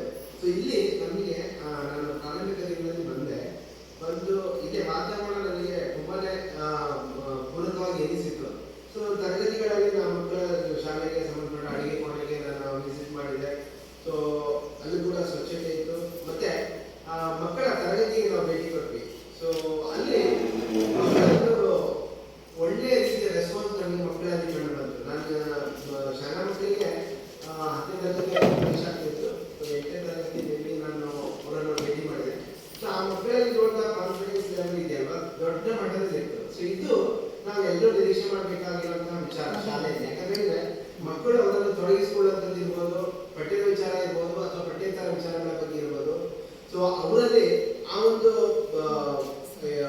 ಏನು ಅವರ ಒಂದು ಕಾನ್ಫಿಡೆನ್ಸ್ ಲೆವೆಲ್, ಮಕ್ಕಳ ಕಾನ್ಫಿಡೆನ್ಸ್ ಲೆವೆಲ್ ಅದನ್ನು ಯಾವ ರೀತಿ ತಿಳಿಸುತ್ತೆ ಅಂತ ಹೇಳಿದ್ರೆ, ಎಲ್ಲ ಒಂದು ಶಾಲೆಯ ಇಡೀ ವಾತಾವರಣ ಮತ್ತು ಶಿಕ್ಷಕರ ಒಂದು ಏನು ಶಿಕ್ಷಣ ನೀಡುವಂತಹ ಶಿಕ್ಷಣ ಇರ್ಬೋದು, ಇವೆಲ್ಲವನ್ನು ಆ ಮಕ್ಕಳು ಪ್ರತಿನಿಧಿಸ್ತಾರೆ. ಸೊ ನಿಜವಾಗಿ ಹೇಳ್ಬೇಕು ಅಂತ ಹೇಳಿದ್ರೆ ಅವ್ರಿಗೆ ಯಾರಿಗೂ ಹೇಳ್ಕೊಟ್ಟಿರಲ್ಲ. ಸೊ ನಾವು ಬಂದಿರುವಂತಹ ಮಾಹಿತಿ ಕೂಡ ಗೊತ್ತಿರಲ್ಲ ಅವ್ರಿಗೆ. ಸೊ ಹಾಗಾಗಿಯೂ ಆ ಒಂದು ಎಲ್ಲ ವಿಚಾರಗಳು ಆ ಮಕ್ಕಳ ಒಂದು ಇದರಲ್ಲಿ ನಮಗೆ ವ್ಯಕ್ತವಾಯಿತು. ಸೊ ಅವಾಗ ನಾವು ನಮಗೆ ಬೇಕಾಗಿರೋದು ಕೂಡ ಅದೇ, ನಾವೇನು ಅವ್ರ ಜೊತೆ ಮಾತಾಡ್ಕೊಂಡ್ವಿ ಮತ್ತೆ ಆ ಯೋಜನೆ ಬಗ್ಗೆ, ವಿಷಯಗಳ ಬಗ್ಗೆ, ಅವರ ಬಗ್ಗೆ ಅಭಿಪ್ರಾಯಗಳನ್ನು ಕೇಳ್ಕೊಂಡು ಒಳ್ಳೆಯ ಒಂದು ಅಭಿಪ್ರಾಯಗಳನ್ನು ವ್ಯಕ್ತಪಡಿಸಿಕೊಂಡು ಮತ್ತೆ ಯಾವ ಕಾರಣಕ್ಕಾಗಿ ಮಕ್ಕಳಿಗೆ ಈ ವಿಶ್ವೀಕರ ಯೋಜನೆ ಅಗತ್ಯತೆ ಇದೆ ಅದರ ಬಗ್ಗೆ ಜಾಸ್ತಿ ಮಕ್ಕಳಿಗೆ ಗೊತ್ತಿದೆ. ಅದು ನಿಜವಾಗ್ಲೂ ಒಂದು ಒಳ್ಳೆಯ ವಿಚಾರ. ಯಾಕಂದ್ರೆ ಊಟ ಕೊಡ್ತಾ ಇದ್ರೆ ನಾವು ಮಾಡಬೇಕು ಅನ್ನೋ ಒಂದು ಮನಸ್ಥಿತಿ ಇದ್ರೆ ಅದು ನಿಜವಾಗ್ಲೂ ಒಂದು ಫಲಪ್ರದ ಆಗಲ್ಲ. ಬಟ್ ಯಾವ ಕಾರಣಕ್ಕೆ ಬೇಕು ಮಕ್ಕಳಿಗೆ, ಸೊ ಇದರಿಂದ ಏನೆಲ್ಲ ಅವರ ಬೆಳವಣಿಗೆ ಆಗುತ್ತೆ, ಯಾವ ರೀತಿಯ ಬೆಳವಣಿಗೆ ಆಗಲಿಕ್ಕೆ ಪೂರಕ ಆಗಿರುತ್ತೆ ಈ ವಿಶ್ವೀಕರ ಯೋಜನೆ, ಇದರ ಬಗ್ಗೆ ಸ್ಪಷ್ಟವಾದ ಮಾಹಿತಿ ಮಕ್ಕಳಿಗೆ ಇದೆ. ಸೊ ಇದು ನಿಜವಾಗ್ಲೂ ಮೆಚ್ಚಬೇಕಾದಂತಹ ವಿಚಾರಗಳು. ಸೊ ಇದನ್ನು ನಾವು ಈ ಒಂದು ಸರ್ತಿ ಉಲ್ಲೇಖ ಮಾಡದಿದ್ರೆ ಬಹುಶಃ ನಮ್ಮ ಒಂದು ನಾವು ಅದನ್ನು ಬಿಟ್ಕೊಟ್ಟ ಹಾಗೆ. ಸೊ ಅದನ್ನು ಇವಾಗ ಸಭೆಯಲ್ಲಿ ವ್ಯಕ್ತಪಡಿಸಿದೆ. ಸೊ ಅದರಿಂದ ಮತ್ತೊಮ್ಮೆ ನಿಮ್ಮಲ್ಲಿ ವಿನಂತಿ, ಏನಾದರೂ ಸಮಸ್ಯೆಗಳಿದ್ರೆ ಮುಕ್ತವಾಗಿ ಹಂಚ್ಕೊಳ್ಳಿ ಅಂತ ಹೇಳುತ್ತಾ, ಈ ಒಂದು ಸಭೆಯಲ್ಲಿ ನನಗೆ ಯೋಜನೆ ಬಗ್ಗೆ ಹಾಗೂ ಸಾಮಾಜಿಕ ದೃಷ್ಟಿಯ ಬಗ್ಗೆ ಒಂದು ನನ್ನ ಅಭಿಪ್ರಾಯಗಳನ್ನು ಪ್ರಾಸ್ತಾವಿಕವಾಗಿ ಮಾತನಾಡಲಿಕ್ಕೆ ಅನುವು ಮಾಡಿಕೊಟ್ಟಿದ್ದೀರಾ. ನಿಮ್ಮೆಲ್ಲರನ್ನು ಮತ್ತೊಮ್ಮೆ ವಂದಿಸುತ್ತಾ ನನ್ನ ಮಾತುಗಳನ್ನು ಮುಗಿಸ್ತಾ ಇದ್ದೀನಿ. ಜೈ ಹಿಂದ್.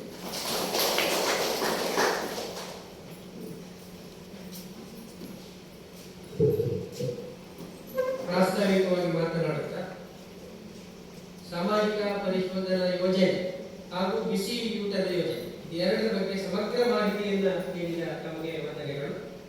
ಈಗ ವರದಿ ವಾಚನ. ಈ 3 ದಿನಗಳಿಂದ ಇಲ್ಲಿ ಇದ್ದುಕೊಂಡು ಹಾಗೂ ಮನೆ ಭೇಟಿ ಮಾಡಿ ಏನೆಲ್ಲ ಅನುಭವ ಆಗಿದೆ ಅದನ್ನು ವರದಿಯ ಮೂಲಕ ಹೇಳಲಿಕ್ಕಿದ್ದಾರೆ ಶ್ರೀಮತಿ ಸುನೀತಾ. ಎಲ್ಲರಿಗೂ ನಮಸ್ಕಾರ.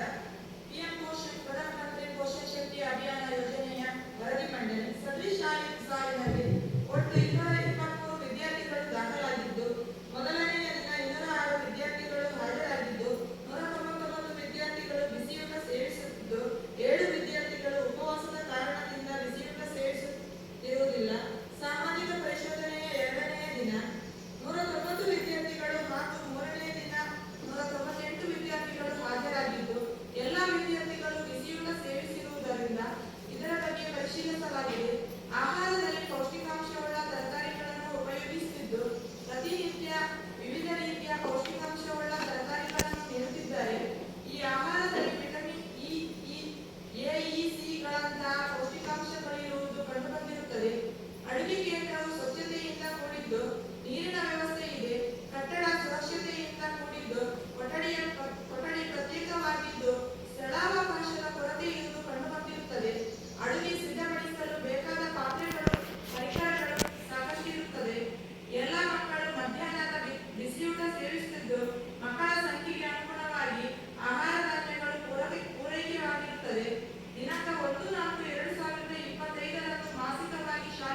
ವಂದನೆಗಳು.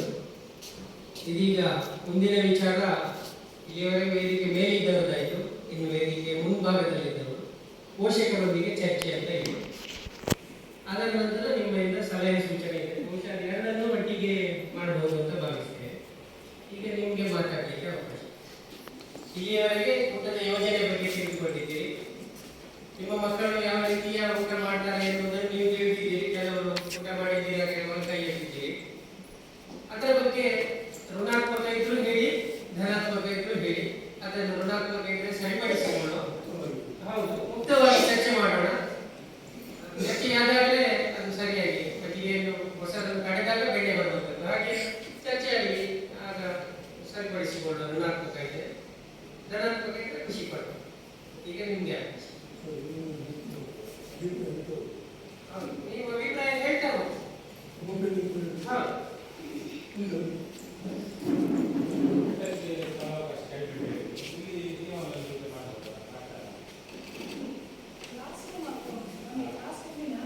ಕೊರತೆ ಇದೆ. ಇಲ್ಲಿ ಕೂಡ ಒಂದು ಕ್ಲಾಸ್ ಆಗ್ತಾ ಉಂಟು. ನಮಗೆ ಎಲ್ಲ ಕ್ಲಾಸ್ಗಳು ಸಾಕಾಗ್ತದೆ. ಒಂದು ತರಗತಿ ಇಲ್ಲಿ ನಡೆಯುತ್ತದೆ. ಅದರಿಂದ ಇಲ್ಲಿ ಒಂದು ಊಟ ಕೊಡಲಿಕ್ಕೆ ಮುಂದಿನ ಹಂತದಲ್ಲಿ ಅಲ್ಲಿ ಸ್ಟೇಜ್ ಎದುರುಗಡೆ ನಾವು ಬೇರೆ ಬಹಳ ಉತ್ತಮವಾದ ಸಲಹೆಯನ್ನು ಕೊಟ್ಟಿದ್ದಾರೆ. ಹಾಗೆ ನಿಮ್ದು ಕೂಡ ಸಲಹೆ ಸೂಚನೆ ಇದ್ರೆ ಹೇಳಿ, ಮುಕ್ತವಾಗಿ ಹೇಳಿ. ಇದರಿಂದ ಮಕ್ಕಳ ಮೇಲೆ ಯಾವ ಪರಿಣಾಮ ಬೀರುವುದಿಲ್ಲ.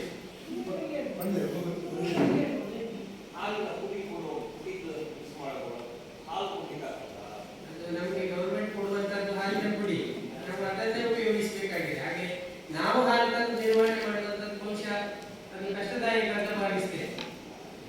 ಹಾಲಿನ ಪುಡಿ ಆದರೆ ಹೆಚ್ಚು ದಿವಸ ಇಟ್ಟುಕೊಂಡು ಅದು ಸರಿ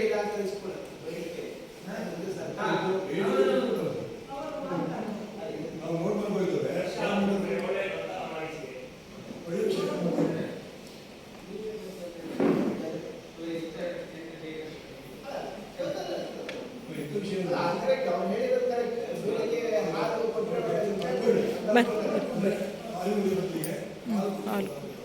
ಬೇರೆ ಉಳಿದವರು ಹೇಳಿ, ಪರವಾಗಿಲ್ಲ. ಯಾರು ಮುಕ್ತವಾಗಿ ಇದು ಚರ್ಚೆ ನಿಮ್ಮನ್ನು ಕಳಿಸಿದ್ದಾರೆ.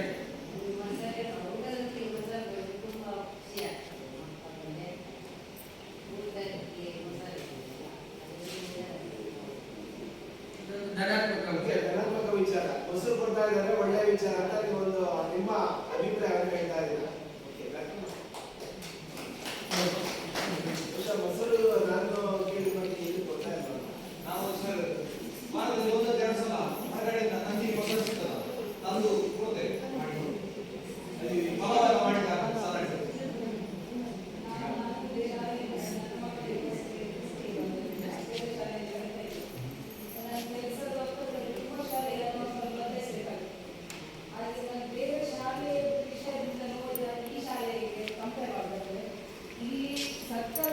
ಬರಲಿಲ್ಲರೂ ಕೂಡ ಒಂದು ಕಿರಣ್ ಸರ್ ಅವರ ಕೈಯಿಂದ ಹಣ ಹಾಕಿ ಮಕ್ಕಳಲ್ಲಿ ಪ್ರತಿಯೊಂದು ವಿಷಯ ಅಂದರೆ ಈಗ ಊಟದಿರ್ಬೋದು, ಆಮೇಲೆ ತೆಂಗಿನಕಾಯಿದಿರ್ಬೋದು, ಆಮೇಲೆ ಎಣ್ಣೆ ಇರ್ಬೋದು, ಕೆಲವೊಂದು ಇಲ್ಲಿ ಅಂದರೆ ಒಟ್ಟಿಗೆ ಇಲ್ಲಿ ಬರುವುದಿಲ್ಲ ಈ ಶಾಲೆಗೆ. ಈ ಶಾಲೆಗೆ ಅಂತಲ್ಲ, ಎಲ್ಲರೂ ಶಾಲೆಗೆ ಬರುವುದಿಲ್ಲ.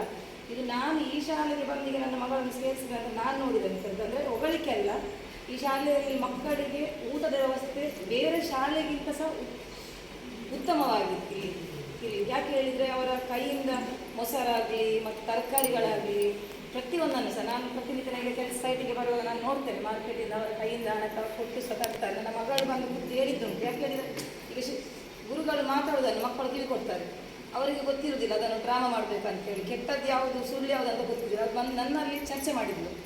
ಅಮ್ಮ, ನಮ್ಮ ಶಾಲೆಗೆ ಕೆಲವೊಂದು ವಸ್ತು ಬರುವುದಿಲ್ಲ, ಕಿರಣ್ ಸರ್ ಹೋಗಿ ತರ್ತಾರೆ, ಅವರು ಮಾತಾಡ್ತಾ ಇದ್ರು ಈಗಂತ ಹೇಳ್ತಾಳೆ, ಗೊತ್ತಾಯ್ತಾ. ಹಾಗಿರುವಾಗ ನನಗೆ ಈ ಶಾಲೆಯಲ್ಲಿ ನಮ್ಮದು ಸರ್ ನಮಗೆ ತುಂಬ ಗೌರವ ಇದೆ ಟೀಚರ್ಸ್ ಅವ್ರ ಬಗ್ಗೆ. ಯಾಕೆ ಹೇಳಿದರೆ ಒಳ್ಳೆ ರೀತಿಯ ಊಟ, ಮತ್ತು ಮಧ್ಯಾಹ್ನ ಮೊಸರು ಮಜ್ಜಿಗೆ ಕೊಡುವಂಥದ್ದು. ಮತ್ತು ಬೇರೆ ಶಾಲೆಯಲ್ಲಿ ಅನ್ನ ಮತ್ತು ಸಾಂಬಾರನ್ನು ನೋಡಿದ್ದೇನೆ ನಾನು. ತುಂಬ ಶಾಲೆಯಲ್ಲಿ ನಾನು ಹೋಗ್ತೇನೆ, ನಾನು ಸ್ಪೆಷಲ್ ವರ್ಕ್ ಮಾಡ್ತೇನೆ, ಹೋಗ್ತಾ ಇರ್ತೇನೆ. ಈ ಶಾಲೆಯಲ್ಲಿ ತೆಂಗಿನಕಾಯಿ ಹಾಕಿ ಸಾರು ಮಾಡುವಂಥದ್ದು, ಮತ್ತು ಎರಡೆರಡು ಬಗೆದು ತರಕಾರಿ ವ್ಯವಸ್ಥೆ ಮಕ್ಕಳಿಗೆ ಎಲ್ಲ ಒಳ್ಳೆ ರೀತಿಯಲ್ಲಿ ಉಂಟು ಸರ್. ಅಂದರೆ ವಾರಕ್ಕೆ ಒಂದು ಸಿಹಿ ತಿಂಡಿಯನ್ನು ಕೊಡುವಂಥದ್ದು ಎಲ್ಲ ಇದೆ. ಮತ್ತು ಸ್ಪೆಷಲ್ ಕ್ಲಾಸ್ ಮಾಡುವಾಗ ಸಹ ಅವರ ಖರ್ಚಿನಿಂದ ತಂದು ಮಕ್ಕಳಿಗೆ ಊಟ ತಿಂಡಿ ಕೊಡುವಂಥದ್ದು ಸಹ ಇದೆ. ಇಲ್ಲಿ ಬೇರೆ ಬೇರೆ ಹೇಳುವಂಥದ್ದು ಏನಿಲ್ಲ. ಉಳಿದವರು ಅವರ ಮಾತಾಡೋದು ಸಾಲ ವಿಷಯ ಹೇಳಿ ಹೇಳಿ, ಪರವಾಗಿಲ್ಲ. ಮೇಡಮ್ ಇದು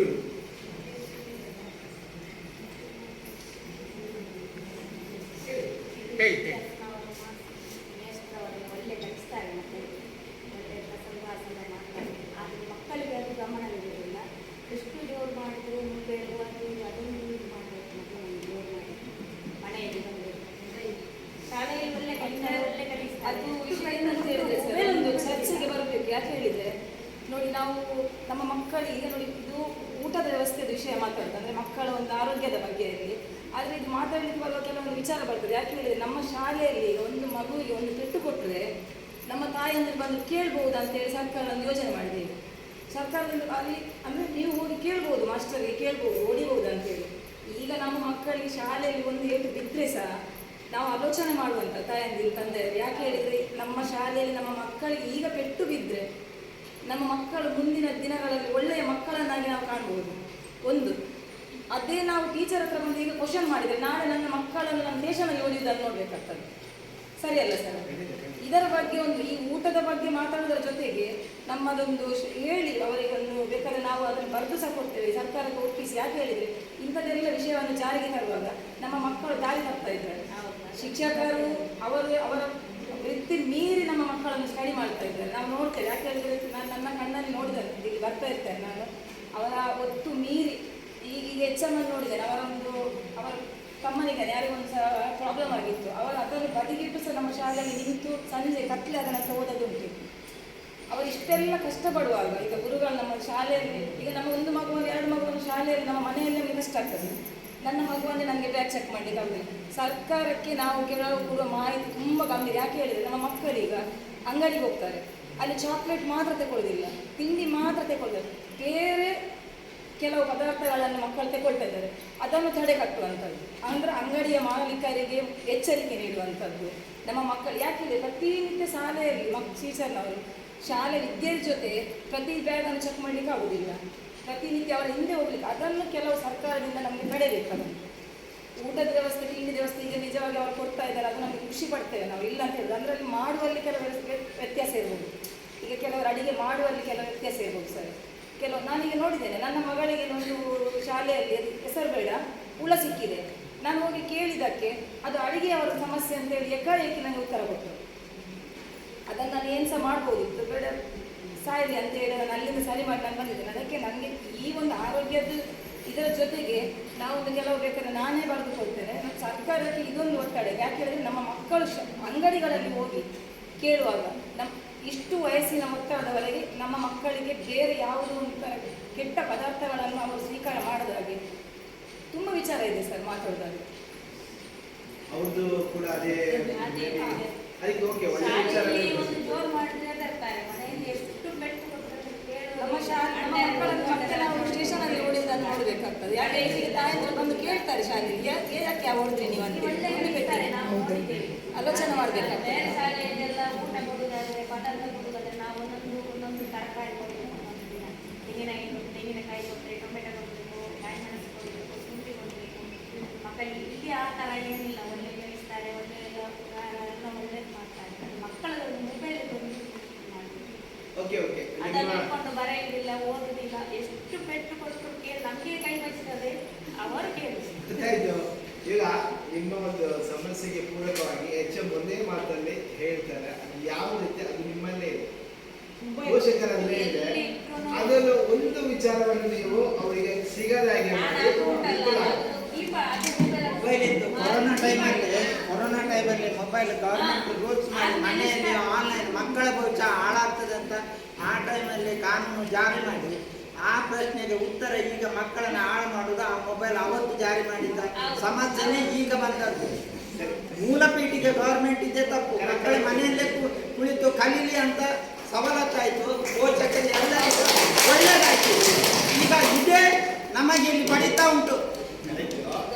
ಕರೆಕ್ಟ್, ನೀವು ಹೇಳಿದ್ದು ಕರೆಕ್ಟ್. ಹೇಳ್ತೀರಿ 100%. ಇದು ಸರಿ ಮಾಡಲಿಕ್ಕೆ ಆಗುದೇ ಇಲ್ಲ. ಗೌರ್ಮೆಂಟ್ ಮೊಬೈಲನ್ನೇ ನಿಷೇಧ ಮಾಡಿದ್ರೆ ಮಾತ್ರ ಆಗುದು, ಇಲ್ಲದ್ರೆ ಇದು ಆಗುದೇ ಇಲ್ಲ. ಅದು ಮಾಡುವುದೂ ಇಲ್ಲ, ಗೌರ್ಮೆಂಟ್ ಮಾಡುವುದೂ ಇಲ್ಲ.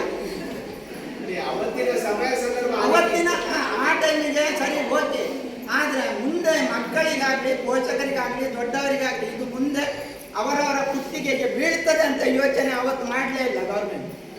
ಈಗ ಮಕ್ಕಳ ಮೇಲೆ ಭಾರ ಇದೆ, ಪೋಷಕರಿಗೆ ಉಪಯೋಗಕ್ಕೆ ಬರ್ತದೆ, ಮಕ್ಕಳಿಗೆ ಒಂದು ಏಜಿನ ಅವಧಿ ಇಟ್ಟು ಅವರು ಜಾರಿ ಮಾಡಬೇಕಿತ್ತು ಅವತ್ತೇ. ಇದು ಏನಿಲ್ಲ, 4 ವರ್ಷದ ಅಂಗನವಾಡಿ ಶಾಲೆಗೂ ಆನ್ಲೈನ್ ಮೊಬೈಲ್. ಅಲ್ಲಿ ತಪ್ಪಾದ್ದು ಇನ್ನು ಸರಿ ಮಾಡಲಿಕ್ಕೆ ಪೋಷಕರಿಗೂ ಕಷ್ಟ, ಶಾಲೆಯಲ್ಲಿಯೂ ಕಷ್ಟನೇ. ಟಾಪ್ ಲೆವೆಲ್ ಕಲಿತಿದ್ದ ಮಕ್ಕಳು ಈಗ ಮಧ್ಯಮ ಲೆವೆಲಲ್ಲಿದ್ದಾರೆ. ಉದಾಹರಣೆ ನಂದೇ ಮಗಳು ಟಾಪ್ ಲೆವೆಲಲ್ಲಿ ಇದ್ಲು ಇಂಗ್ಲೀಷ್ ಮೀಡಿಯಮಲ್ಲಿ, ಈಗ 60% ಮಾರ್ಕ್, ಅದಕ್ಕಿಂತ ಮೇಲೆ ಬರುವುದೇ. ಶಾಲೆಯಲ್ಲಿ ನಾವು ಮೊಬೈಲ್ ತರದಾಗೆ ನೋಡ್ತಾ ಮನೆಯಲ್ಲಿ ಇದು ಇದು ಆಗುದೆಲ್ಲ ಮನೆಯಲ್ಲಿ. ಶಾಲೆಗೆ ಬರುವಾಗ ಶಾಲೆಯವರು ಬೈತಾರೆ, ಮನೆಯಲ್ಲಿ ಇದಾಗುದು. ಇನ್ಸ್ಟ್ರಕ್ಷನ್ಸ್ ಕೊಡ್ತಾ ಇದ್ದೇವೆ. ಏನಾಗ್ತಿದೆ ಅಂತ ಹೇಳಿದ್ರೆ ನಮ್ಮ ಜವಾಬ್ದಾರಿ ಅನ್ನೋದು ನಾವು ಇನ್ನೊಬ್ಬರಿಗೆ ಹಸ್ತಾಂತರ ಮಾಡ್ತಾ ಇದ್ದೇವೆ. ಹೌದಾ? ಯಾಕೆ ಆಗ್ತಾ ಇಲ್ಲ? ಪೋಷಕರಿಗೆ ಯಾಕೆ ಆಗಲ್ಲ? ಮೊಬೈಲ್ ನಿರ್ಬಂಧ ಮಾಡ್ಲಿಕ್ಕೆ ಯಾಕೆ ಆಗಲ್ಲ? ನೀವು ಅದನ್ನು ಶಿಕ್ಷಕರಿಗೆ ಹೇಳಿದ್ರೆ ಅವ್ರು ಏನ್ ಮಾಡ್ಲಿಕ್ಕೆ ಆಗುತ್ತೆ? ಶಿಕ್ಷಕರು ಮನೆಯಲ್ಲಿ ಅಂತಿರಲ್ಲ. ಹೌದಾ? ನೀವು ಕಂಟಿನ್ಯೂ ಮಾಡಿ 1-2 ದಿನ ಕಷ್ಟ ಆಗ್ಬೋದು. ಹೌದಾ? 3ನೇ ದಿನ ನಾವು ನಾರ್ಮಲ್ ಆಗಿರುತ್ತೆ. ನಾವೇ ಮೆಂಟಲ್ ಆಗಿ ತಿಳ್ಕೊಂಡ್ರೆ ಮೊಬೈಲ್ ಅದನ್ನು ಬಿಡಿಸ್ಲಿಕ್ಕೆ ನಮ್ಗೆ ಆಗಲ್ಲ ಅಂತ ಅದು ಆಗುದೇ ಇಲ್ಲ. ದಯವಿಟ್ಟು ಪೋಷಕರು ಇದ್ರ ಬಗ್ಗೆ ಚಿಂತನೆ ಮಾಡಿ. ಯಾಕಂತ ಹೇಳಿದ್ರೆ ಶಾಲಾ ಅವಧಿಯಲ್ಲಿ ಶಿಕ್ಷಕರು ಇಲ್ಲಿ ನಿಮ್ಗೆ ಗೊತ್ತಿದೆ ಮೊಬೈಲ್ ನಿಷೇಧ ಅಂತ. ಈಗ ಅನಿವಾರ್ಯ ಕಾರಣಕ್ಕಾಗಿ ಮೊಬೈಲಲ್ಲಿ ನಾವು ತರಗತಿಗಳನ್ನು ಮಾಡುವಂತ ಒಂದು ಪ್ರಮೇಯ ಬಂತು, ಅದರಿಂದ ನಾವು ಹೊರಗೆ ಬಂದಿದ್ದೇವೆ. ಇವಾಗ 100% ಯಾವುದೇ ರೀತಿಯಲ್ಲಿ ನಿಮಗೆ ಮಕ್ಕಳು ಹೇಳಿದ್ರು ಆನ್ಲೈನ್ ಅದು ಇದು ಅಂತ ಹೇಳಿದ್ರು ಕೂಡ ಯಾವುದೇ ರೀತಿಯಲ್ಲಿ ಆನ್ಲೈನಲ್ಲಿ ಕ್ಲಾಸ್ ಆಗ್ತಾ ಇಲ್ಲ. ಅದು ಒಂದು ತಿಳ್ಕೊಳ್ಳಿ ಮಕ್ಕಳ ಪೇರೆಂಟ್ಸ್ ಮೊದಲನೇದಾಗಿ. ಸೊ ಇದು ಗಟ್ಟಿ ನಿರ್ಧಾರ ಮಾಡಬೇಕಾಗಿರುವಂಥವ್ರು ಮಕ್ಕಳ ಪೋಷಕರೇ. ಇದರಲ್ಲಿ ಶಾಲೆಯ ಯಾವುದೇ ರೀತಿ ಹಸ್ತಕ್ಷೇಪ ಮಾಡಲಿಕ್ಕೆ ಬರಲ್ಲ. ಶಾಲಾ ಅವಧಿಯಲ್ಲಿ ಅವ್ರು ಯೂಸ್ ಮಾಡಲ್ಲ, ಮತ್ತೆ ಮನೆಗೆ ಹೋದ ನಂತರನೇ ಮಕ್ಕಳು ಯೂಸ್ ಮಾಡೋದು. ನಿಮ್ಮಷ್ಟು ನೀವು ಅದಕ್ಕೆ ನಿರ್ಬಂಧ ಹೇರಿ, ನೀವು ಅದನ್ನು ಆದಷ್ಟು ಅವಾಯ್ಡ್ ಮಾಡಿ. ನೀವು ಮಕ್ಕಳ ಎದುರು ಅದನ್ನು ಯೂಸ್ ಮಾಡಲಿಕ್ಕೆ ಬಳಕೆ ಮಾಡುವಂಥದ್ದು ಕಡಿಮೆ ಮಾಡಿ. ಅದಕ್ಕೆ ಆಟೋಮೆಟಿಕ್ ಆಗಿ ಪರ್ಯಾಯ ವ್ಯವಸ್ಥೆ ಸಿಕ್ಕೇ ಸಿಗುತ್ತೆ.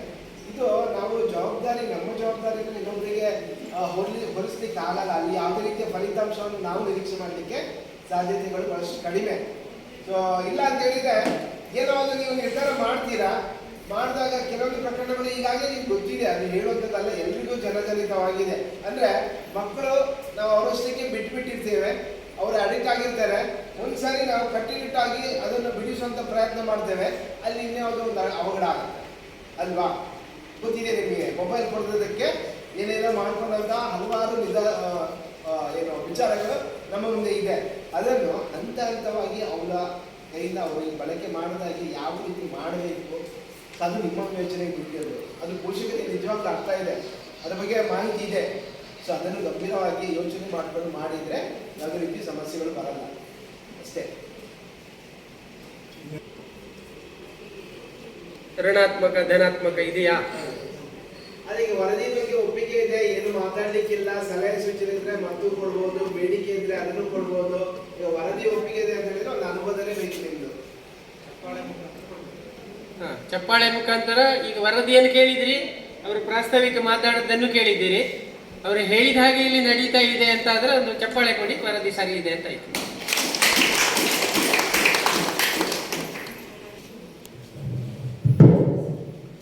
ಪಶುಸಂಗೋಪನಾ ಇಲಾಖೆಯ ಮಲ್ಕೋಜಿ ಸರ್,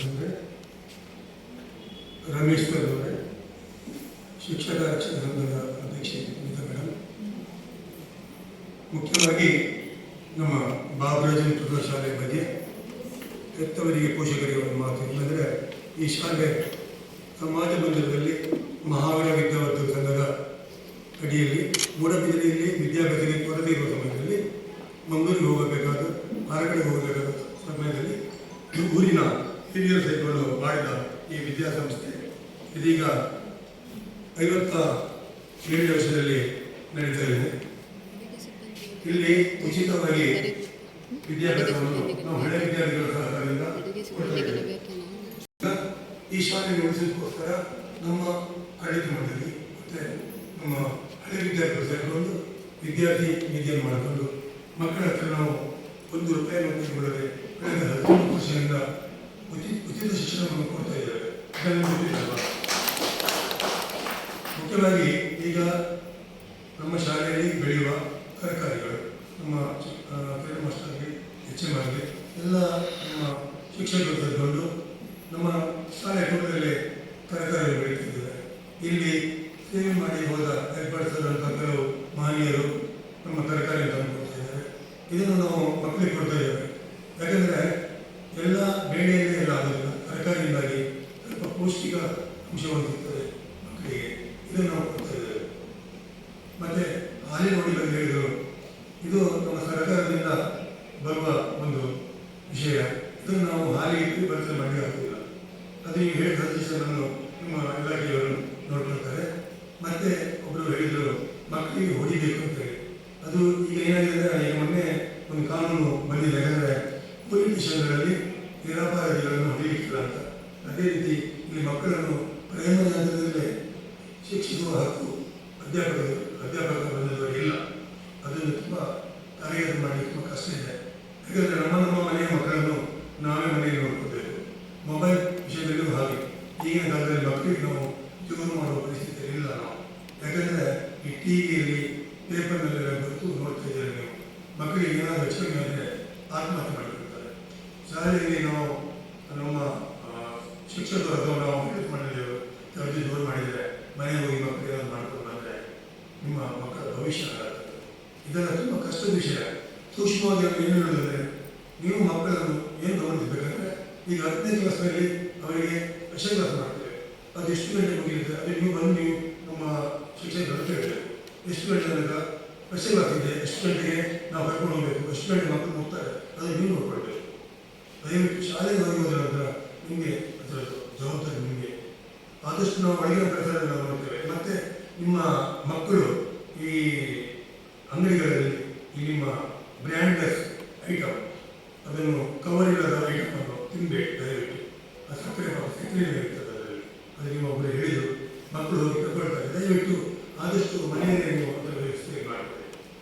ಮತ್ತು ಇನ್ನೊಂದು ವಿಷಯ ಅಂದರೆ ಆರೋಗ್ಯ ಬಗ್ಗೆ. ಅಂದರೆ ಇಲ್ಲಿ ಕಳೆದ ವರ್ಷ ಮಕ್ಕಳಿಗೆ ಮೂರ್ಛೆ ರೋಗ ಇತ್ತು.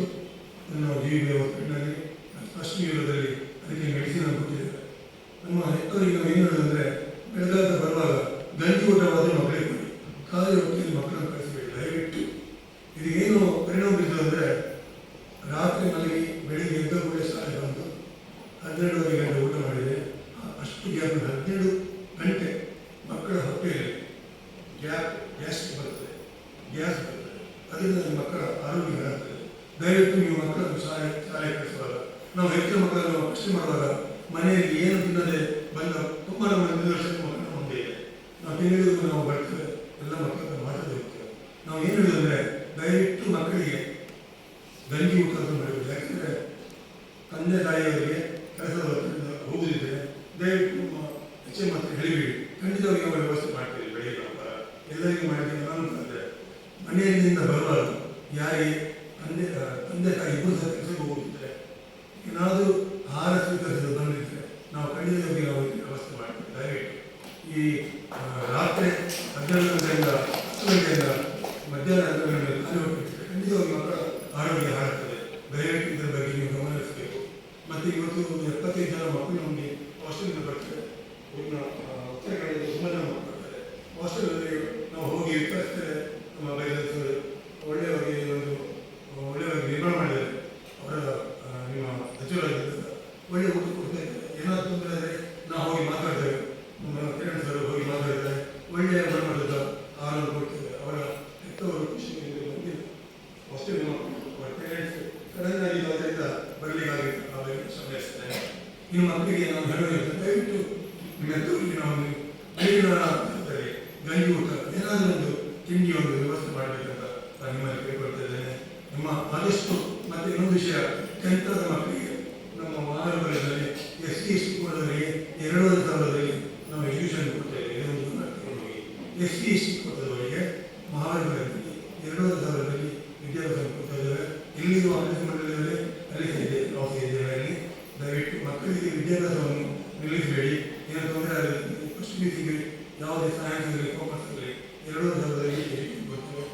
ವಿದ್ಯಾರ್ಥಿಗಳಿಗೆ ಗೌರ್ಮೆಂಟ್ ಹಾಸ್ಟೆಲ್ಸ್ ಇದೆ, ವಿದ್ಯಾರ್ಥಿಗಳು ಅದನ್ನು ಉಪಯೋಗ ಮಾಡ್ಕೊಳ್ಬೇಕು ಅಂತ ಹೇಳ್ಬೋದು. ನನ್ನ ಎರಡು ಮಾತು.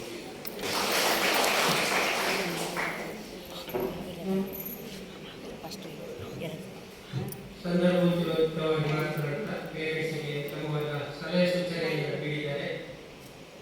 ನಮ್ಮ ಸಂಚಾಲಕರಾದ ಶ್ರೀಯುತ ರಾಮನಾಥ್ ಭಟ್ ಅವರು ವಂದನೆಗಳು ಸರ್. ಈಗ ಮುಖ್ಯೋಪಾಧ್ಯಾಯರಿಂದ ಸೂಚನೆ ಇದೆ.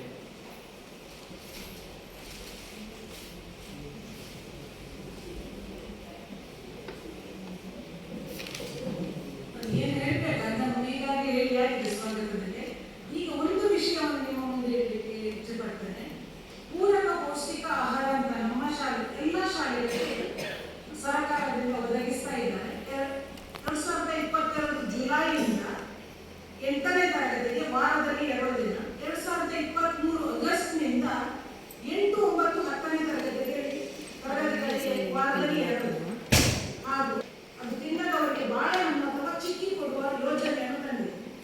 ಇದರ ಅಧ್ಯಕ್ಷರಾಗಿ ನಮ್ಮ ಸಂಚಾಲಕರು ಕೂಡ ಇದ್ದಾರೆ. ಈ ಪ್ರಸ್ತಾಪವನ್ನು ನಾನು ನೀಡುತ್ತಾ ಇದ್ದೇನೆ. ನಾವು ಮೊನ್ನೆ ಪಿಎಂ ಪೋಷಣ ಕೊಡಲಿಕ್ಕೆ ಶುರು ಮಾಡುವಾಗ ಪೋಷಕರ ಒಪ್ಪಿಗೆ ಪತ್ರ ತಗೊಳ್ಬೇಕಂತ ಇತ್ತು. ನೀವೆಲ್ಲರೂ ಒಪ್ಪಿಗೆ ಕೊಟ್ಟಿದ್ದೀರಿ. ಕೆಲವರು ಮೊಟ್ಟೆ, ಆನಂತರ ಕೆಲವರು ಬಾಳೆಹಣ್ಣು ಬೇಡ ಅಂತ ಹೇಳಿದ್ರು. ವಿದ್ಯಾರ್ಥಿಗಳಿಂದ ಬಂದ ಲೆಟರಲ್ಲಿ ಯಾವುದು ನಮಗೆ ಬೇಡ ಅಂತ ಹೇಳಿದ್ರು. ಮಕ್ಕಳು ಕೂಡ ಹೇಳಿದ್ದಾರೆ, ಪೋಷಕರು ಹೇಳಿದ್ದಾರೆ. ಆನಂತರ ಉಳಿದವರು ಚಿಕ್ಕಿ ಅಂತ ಇತ್ತು.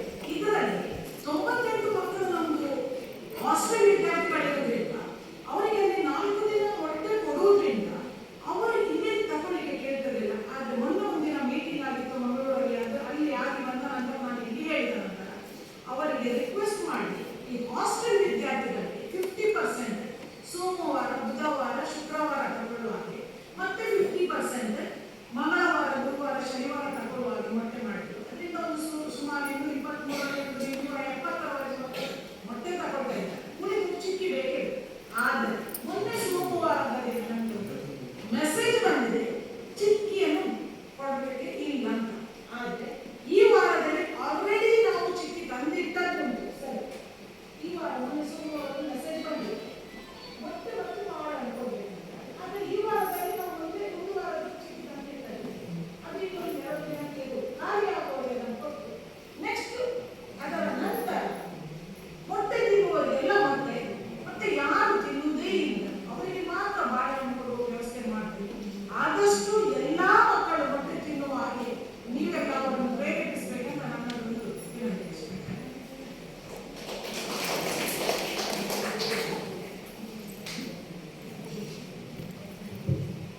ವಂದನೆಗಳು. ಕಾರ್ಯಕ್ರಮ ಇಷ್ಟು ಹೊತ್ತು ನಡೆಯಿತು. ಇವತ್ತು ಕಾರ್ಯಕ್ರಮದಲ್ಲಿ ಅಧ್ಯಕ್ಷ ಪದವಿಯನ್ನು ವಹಿಸಿಕೊಂಡವರು ಪಶುಸಂಗೋಪನಾ ಇಲಾಖೆಯ ಸಹಾಯಕ ನಿರ್ದೇಶಕರಾದಂತಹ ಶ್ರೀಯುತ ಮಲ್ಲಿಕಾರ್ಜುನ್ ಸರ್ ಅವರು ತಮ್ಮ ಅಧ್ಯಕ್ಷೀಯ ನುಡಿಯನ್ನು ಆಡಬೇಕಾಗ್ತದೆ.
ಮಕ್ಕಳನ್ನ ಚಿಕ್ಕ ಮಕ್ಕಳು ಮೊಬೈಲ್ ಎಲ್ಲ ಹೇಳ್ತಾ ಇದ್ದೇವೆ. ನಾನು ವೈದ್ಯ ಆಗಿ ನಾನು ಹೇಳೋದೇನಂತ ಹೇಳಿದ್ರೆ ಸ್ಕ್ರೀನ್ ಟೈಮ್ ಅಂತ ಏನು ಹೇಳ್ತೇವೆ, ಸ್ಕ್ರೀನ್ ಟೈಮ್ ಅಂತ ಮೊಬೈಲ್ ನೋಡುವಂಥ ಸಮಯ, ಮಕ್ಕಳು ಎಷ್ಟು ಮೊಬೈಲ್ ನೋಡ್ತಾರೆ ಅನ್ನುವಂಥ ಸಮಯ.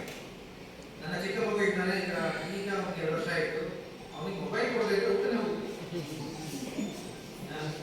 ನಾವು ಅದನ್ನು ಹೇಳ್ತೇವೆ, ಇಲ್ಲಿ ನಾವು ಶಾಲೆಯಲ್ಲಿ ಹೇಳ್ತೇವೆ, ನಮಗೆ ಇರುವುದು 2 ಮಕ್ಕಳು, 2 ಮಕ್ಕಳನ್ನ ಹೇಳಲಿಕ್ಕೆ ಸಂಭಾಳಿಸಲಿಕ್ಕೆ ನಮ್ಗೆ ಕಷ್ಟ ಆಗ್ತದೆ.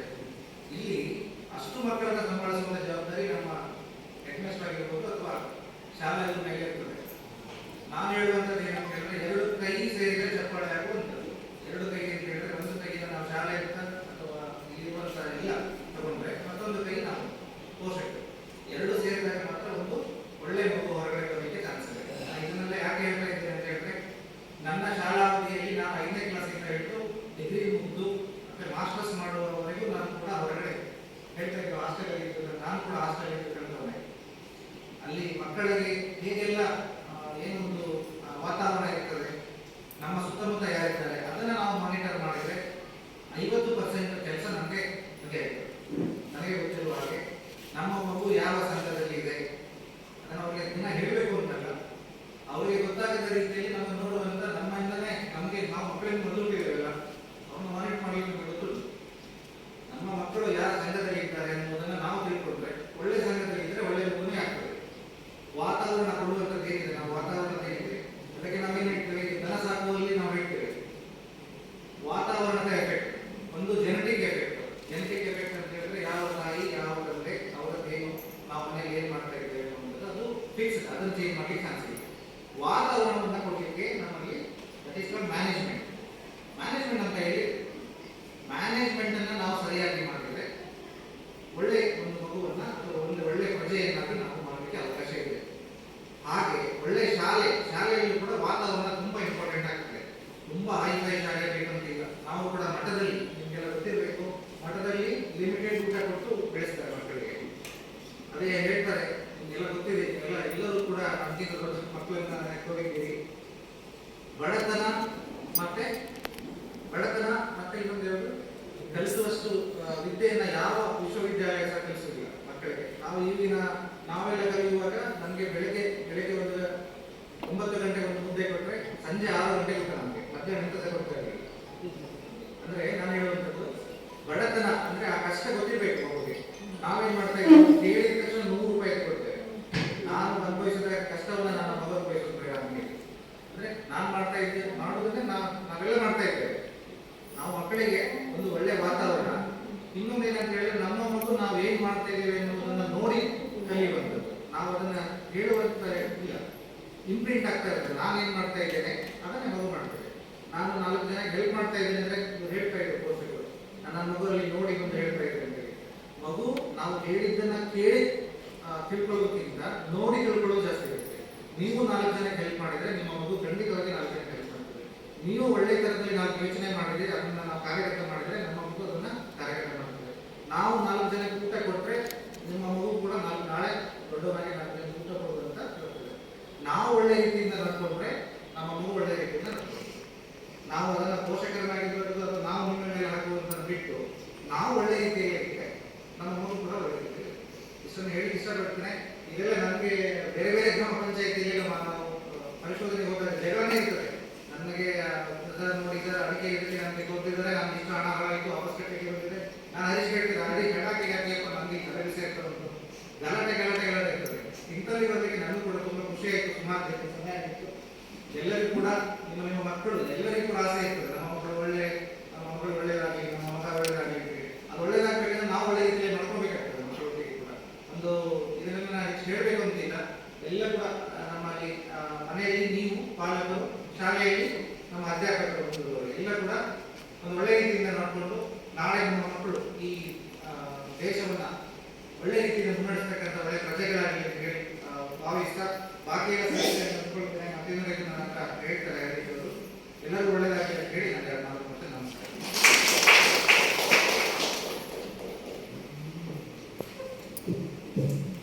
ಸ್ವ ಅನುಭವವನ್ನು ಹಂಚಿಕೊಳ್ಳುತ್ತಾ ಸಭೆಯ ಬಗ್ಗೆ ಉತ್ತಮವಾದಗಳನ್ನು ನಡೆದ ನಮಗೆ ವಂದನೆಗಳು. ಕಾರ್ಯಕ್ರಮದ ಕೊನೆಯ ಹಂತ ಧನ್ಯವಾದ ಸಮರ್ಪಣೆ ಕಿರಣ್ ಸರ್ ಅವರಿಗೆ.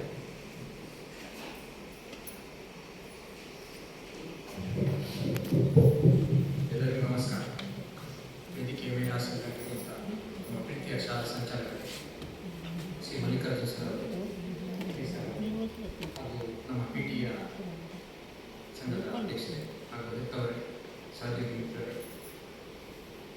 ನಮ್ಮ ಶಾಲೆಗೆ ಈ ಸಾಮಾಜಿಕ ಪರಿಶೋಧಕ ಸಭೆ ಆಯೋಜನೆ ಆಯಿತು. ನಮಗೆ ಬಹಳ ಖುಷಿ ಆಯಿತು ಆ ಸಮಯದಲ್ಲಿ.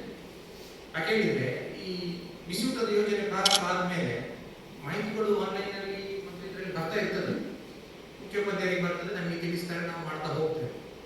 ತುಳುಪಲ್ಲಿ ಪಾತ್ರ ನೋಡಿ ಎಂಕ್ಲ ಬೇರೆ ಎಂಕ್ಲ ಇದ್ದೋಜ್ಜಿ ಎಂಕ್ಲು ಮಕ್ಕಳ ಸರಿಯಾದ ತಪ್ಪ ಪಂಡದು ನನವರಿಗೆ ತೂದು ಪಂಡ ಗೊತ್ತಾಗ ಎಂಕ್ಲ ಎಂಚಿನ ಮಾತೊಂದಿಲ್ಲ ಎಂಕ್ಲ ಎದುರ್ದ ತೋರಿ ಪೂರ ಸರಿ ಉಂಟು ಮಾಡಿ ಅಂದಕ್ಕೆ ನನವರಿಗೆ ತೂದು ಪಂಡ ಆ ಮೂಲ ಎಂತೂ ತತ್ತದು ಹೋಗಿಲ್ಲ ನೆನ್ನ ಸರಿ ಮಾತೋದು ಅಂತ ನಿಮ್ಮ ಅಭಿಪ್ರಾಯ. ಅವು ಪಂಡಾಗ ಆಯ್ತು ಮಾಡುದು ತೊಂದರೆ ಇಲ್ಲ, ಒಳ್ಳೇದು ನಮಗೆ ಅಂಚ ಪಂಡದು ಮತ್ತೆ ತೂಯರು ಪೋಯರು ಮತ್ತೆ ಪೋಯರು ಪೂರ ಹೊರನಾಡು ಈಗಲ ಸಾಕಾರ ಪೋಯರು ಜೋಗಿಲ್ಲ ಎಂಗ್ಲ ಅಟಿಲ್ದಾಗಲ ನಾವು ಜನ ಬಾರಿ ಎಡ್ಡೆಡ್ ಬೇರೆ ಮಾಡ್ತೀವಿ ಏತು ಕೊತ್ತು ಪಂಡಲ ಬರ್ಪೇರು ಆಯ್ತು ತತ್ತದು ಉಂತಲೆ ಪಂಡಲ ಉಂಟುವೆ ಹೋಗ್ಜಾರ ಮುಜಾರ ಅಂದು ನಾಲ ಹೋದ ವೈಯಡ್ ನಾಲ ಬೇರೆ ಇರ್ತದೆ ಮಲ್ಪೇರು ಈ ಪೆದ್ದ ಶಾಲೆ ಗೊತ್ತಿದ್ವಿ ಈ ಉಪ್ಪಡುಪುರ ಅಂಗಡಿ ಹಿಡಿದು ಕಾಣುತ್ತದೆ ಕೊರ್ಕೊಂಡು ಇತ್ತು ನಮ್ಮ ಲಂಚ ಆಗ್ತದೆ ನಮ್ಮನೆ ಉಪ್ಪಡು ಶಾಲೆಗೆ ಪಾಡ ಅವು ಬೇರೆ ಮಸ್ತ್ ಬಂಗದ ಬೇರೆ ಉಪ್ಪಡು ಬಾಟನಿಗೆ ಗೊತ್ತಿದೆ ಇನ್ನು ಮಲ್ಪೇರು ನಮ್ಮ ಬಿಸುಟದ ಅಟಿಲ್ದಾಗ ಸಂಬಳ ಏತು ಗೊತ್ತು ಗೌರ್ಮೆಂಟ್ ಕೊರ್ಪುನ ಗೌರವಧನ ಕಮ್ಮಿ ಆಂಡಲ್ಲ ಜೋಕುಲ ಪ್ರೀತಿ ಅದು ಮಂತ್ ಕೊರೊಂದುಲ್ಲೆ ಅಂಚ ಅದು ಆ ಹೋಗಿ ಬೇಲೆ ಮಲ್ಲ ಬೇಲೆ ಮಕ್ಕಳು ಮಂತೊಂದುಲ್ಲೆ. ಸೊ ಇಂಚ ನಮ್ಮ ಒಂದು ವ್ಯವಸ್ಥೆ ನಡೆದೊಂದುಂಟು ನಮ್ಮ ಚಾಲಕರಿಗೆ ಆರ ಅಂಗಡಿ ಉಂಟಾಗ ನಮ್ಮ ಬಿಸಿಯೂಟದ ಕೂಡ ಏನ ವಸ್ತುಲೆ ಪುರ ಕೊರಪೇರ ಅದ್ರದ್ದೇ ಕಣಪ್ಪ ಅಕ್ಲಿಗೆ ಚಕ್ ಪುರ ಕೊರ್ಕೊಂಡು ಒಂದೇ ಜಾಸ್ತಿ ಕೊರ್ಪುನಾರ ಜೋಕ್ಲೆ ಕಮ್ಮಿ ಆಗಬೇಕು ಅಂಚ ಇಪ್ಪು ನಡೆದಾಗ ಅವರೇ ಇಬ್ಬೇ ನಡತ್ತೊಂದು ಬೇರೆ ಅಧ್ಯಕ್ಷರು ನಮ್ಮ ಶಾಲೆ ಆರ್ಲಂಚೆ ನಮ್ಮ ಬಿಸಿಯೂಟ ಅವರ ಶಾಲೆ ಓಯೋ ವ್ಯವಸ್ಥೆ ಅವರ ಒಂದು ನಡೆದುಕೊಡುವ ಬಡದಾರನ ಆಸೆ ಇನ್ನು ಇಪ್ಪಡಿತದಾರ ನಮ್ಮದು ಅದಕ್ಕೆ ಅನಿವಾರ್ಯ ಕಾರಣ ಇಲ್ಲಿ ಬೋರ್ಡಾಡ ಅಂಚ ಇನ್ನಿತ್ತೊಂದು ಕಾರ್ಯಕ್ರಮ ಗೊತ್ತದ ನಮಗೆ ಮಾರ್ಗದರ್ಶನ ಕೋರ್ನಂಚಿನ ಶ್ರೀ ಮಲ್ಲಿಕಾರ್ಜುನ ಸರ್ ಸಹಾಯಕ ನಿರ್ದೇಶಕರು ಪಶುಸಂಗೋಪನಾ ಇಲಾಖೆ ಅಕ್ಲಿಗೆ ಎಂಕ್ಲ ಕಣಿಕಲ ಪರವಾಗಿ ಅನಂತರ ಹಾಗೆ ಹರೀಶ್ ಸರ್ ತಾಲೂಕು ವ್ಯವಸ್ಥಾಪಕರು ಅವರು ಕೂಡ ನಮ್ಮೊಂದಿಗಿದ್ದಾರೆ. ಈ ಕಾರ್ಯಕ್ರಮಕ್ಕೆ ರೂಪುರೇಷೆ ಮತ್ತು ನಮಗೆ ಸಲಹೆ ಸೂಚನೆಗಳನ್ನು ಕೊಟ್ಟು ನಮ್ಮ ಕಾರ್ಯಕ್ರಮ ಯಶಸ್ವಿಯಾಗಿ ನಡೆಯಲಿಕ್ಕೆ ಅವರು ನಮಗೆ ಸಹಾಯ ಮಾಡಿದ್ದಾರೆ. ಅವರಿಗೂ ಕೂಡ ನಮ್ಮ ನಿಮ್ಮೆಲ್ಲರ ಪರವಾಗಿ ಮಾಡ್ತಿದ್ದಾರೆ. ಹಾಗೆ ನಮ್ಮ ಶಾಲಾ ಸಂಚಾಲಕರು, ನಮ್ಮ ಶಾಲೆಯ ಬೆನ್ನೆಲುಬು ಅಂತ ನಾವು ಯಾವಾಗಲೂ ಹೇಳ್ತೇವೆ, ಅವರು ಕೂಡ ನಮ್ಮ ಎಲ್ಲ ಕಾರ್ಯಕ್ರಮಕ್ಕೆ ನಮ್ಮೊಂದಿಗೆ ಇರ್ತಾರೆ. ಅವರಿಗೂ ಕೂಡ ನಮ್ಮ ನಿಮ್ಮೆಲ್ಲರ ಪರವಾಗಿ ಪ್ರೀತಿಯ ಧನ್ಯವಾದ. ಹಾಗೆಯೇ ನಮ್ಮ PTಯ ಅಧ್ಯಕ್ಷರಾಗಿರುವಂತಹ ಸವಿತಾ ಮೇಡಮ್ ಅವರು ನಮ್ಮೊಂದಿಗಿದ್ದಾರೆ. ಅವರಿಗೂ ಕೂಡ ನಮ್ಮ ನಿಮ್ಮೆಲ್ಲರ ಪರವಾಗಿ ಪ್ರೀತಿಯ ಧನ್ಯವಾದ. ನಮ್ಮ ಶಾಲಾ ಮುಖ್ಯೋಪಾಧ್ಯಾಯರು ಎಲ್ಲ ಕಾರ್ಯಕ್ರಮವನ್ನು ಮುನ್ನಡೆಸ್ತಾ ಇದ್ದಾರೆ. ಟೀಮ್ ಲೀಡರ್ ಅಂತ ಇದ್ದಾರೆ. ಹಿಂದಿನ ಮುಖ್ಯೋಪಾಧ್ಯಾಯರಾಗಿರ್ಬೋದು, ಈಗಿನ ಮುಖ್ಯೋಪಾಧ್ಯಾಯರು ಎಲ್ಲವನ್ನು ಮುಂದುವರಿಸಿದ ಕಾಳಜಿಯಿಂದ ತಕೊಂಡು ಮಾಡ್ತಾ ಇದ್ದಾರೆ. ಅವರಿಗೂ ಕೂಡ ನಮ್ಮ ನಿಮ್ಮೆಲ್ಲರ ಪರವಾಗಿ ಪ್ರೀತಿಪೂರ್ವಕ ಧನ್ಯವಾದ. ಅಂತೆ ನಮ್ಮ ಈ ಒಂದು 4 ದಿವಸದ ಕಾರ್ಯಕ್ರಮದಲ್ಲಿ 4 ದಿವಸವೂ ಕೂಡ ಸರಿಯಾದ ಸಮಯಕ್ಕೆ ಬಂದು ಎಲ್ಲ ವರದಿಗಳನ್ನು ದಾಖಲಿಸಿಕೊಂಡು ಎಲ್ಲರ ಹತ್ರ ಮಾತಾಡ್ತಾ ಮಾಹಿತಿ ತಗೊಳ್ತಾ ನಮ್ಮ ಸಲಹೆ ಸೂಚನೆಗಳನ್ನು ಕೂಡ ಕೇಳ್ತಾ ತಗೊಳ್ತಾ ಎಲ್ಲವನ್ನು ನೀಟಾಗಿ ಒಂದು ವರದಿ ಮಂಡಿಸಿ ನಮಗೆಲ್ಲರಿಗೂ ಏನ್ ಹೇಳ್ತೇವಲ್ಲ ಮಾರ್ಗದರ್ಶನ ನಮಗೆ ನೀಡಿದವರು ಸವಿತಾ ಮತ್ತು ಸುನೀತಾ ಇವರು. ಅವರಿಗೂ ಕೂಡ ನಮ್ಮ ನಿಮ್ಮೆಲ್ಲರ ಪರವಾಗಿ ಪ್ರೀತಿಪೂರ್ವಕ ಧನ್ಯವಾದಗಳು. ಹಾಗೆ ಈ ಕಾರ್ಯಕ್ರಮಕ್ಕೆ ಸಹಾಯ ನೀಡಿದಂತ ನಮ್ಮ ಶಿಕ್ಷಕ ವರ್ಗದವರು, ಹೆತ್ತವರು ಎಲ್ಲರಿಗೂ ಕೂಡ ನಾನು ಇನ್ನೊಮ್ಮೆ ವಂದನೆ ಹೇಳ್ತಾ ನನ್ನ ಮಾತನ್ನು ಮುಗಿಸ್ತೇನೆ.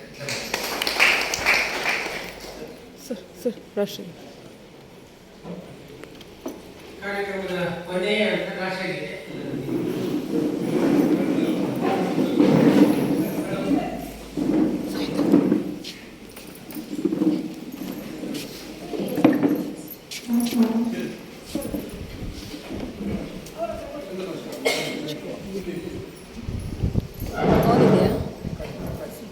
ಫೋನ್ ಇದೆಯಾ?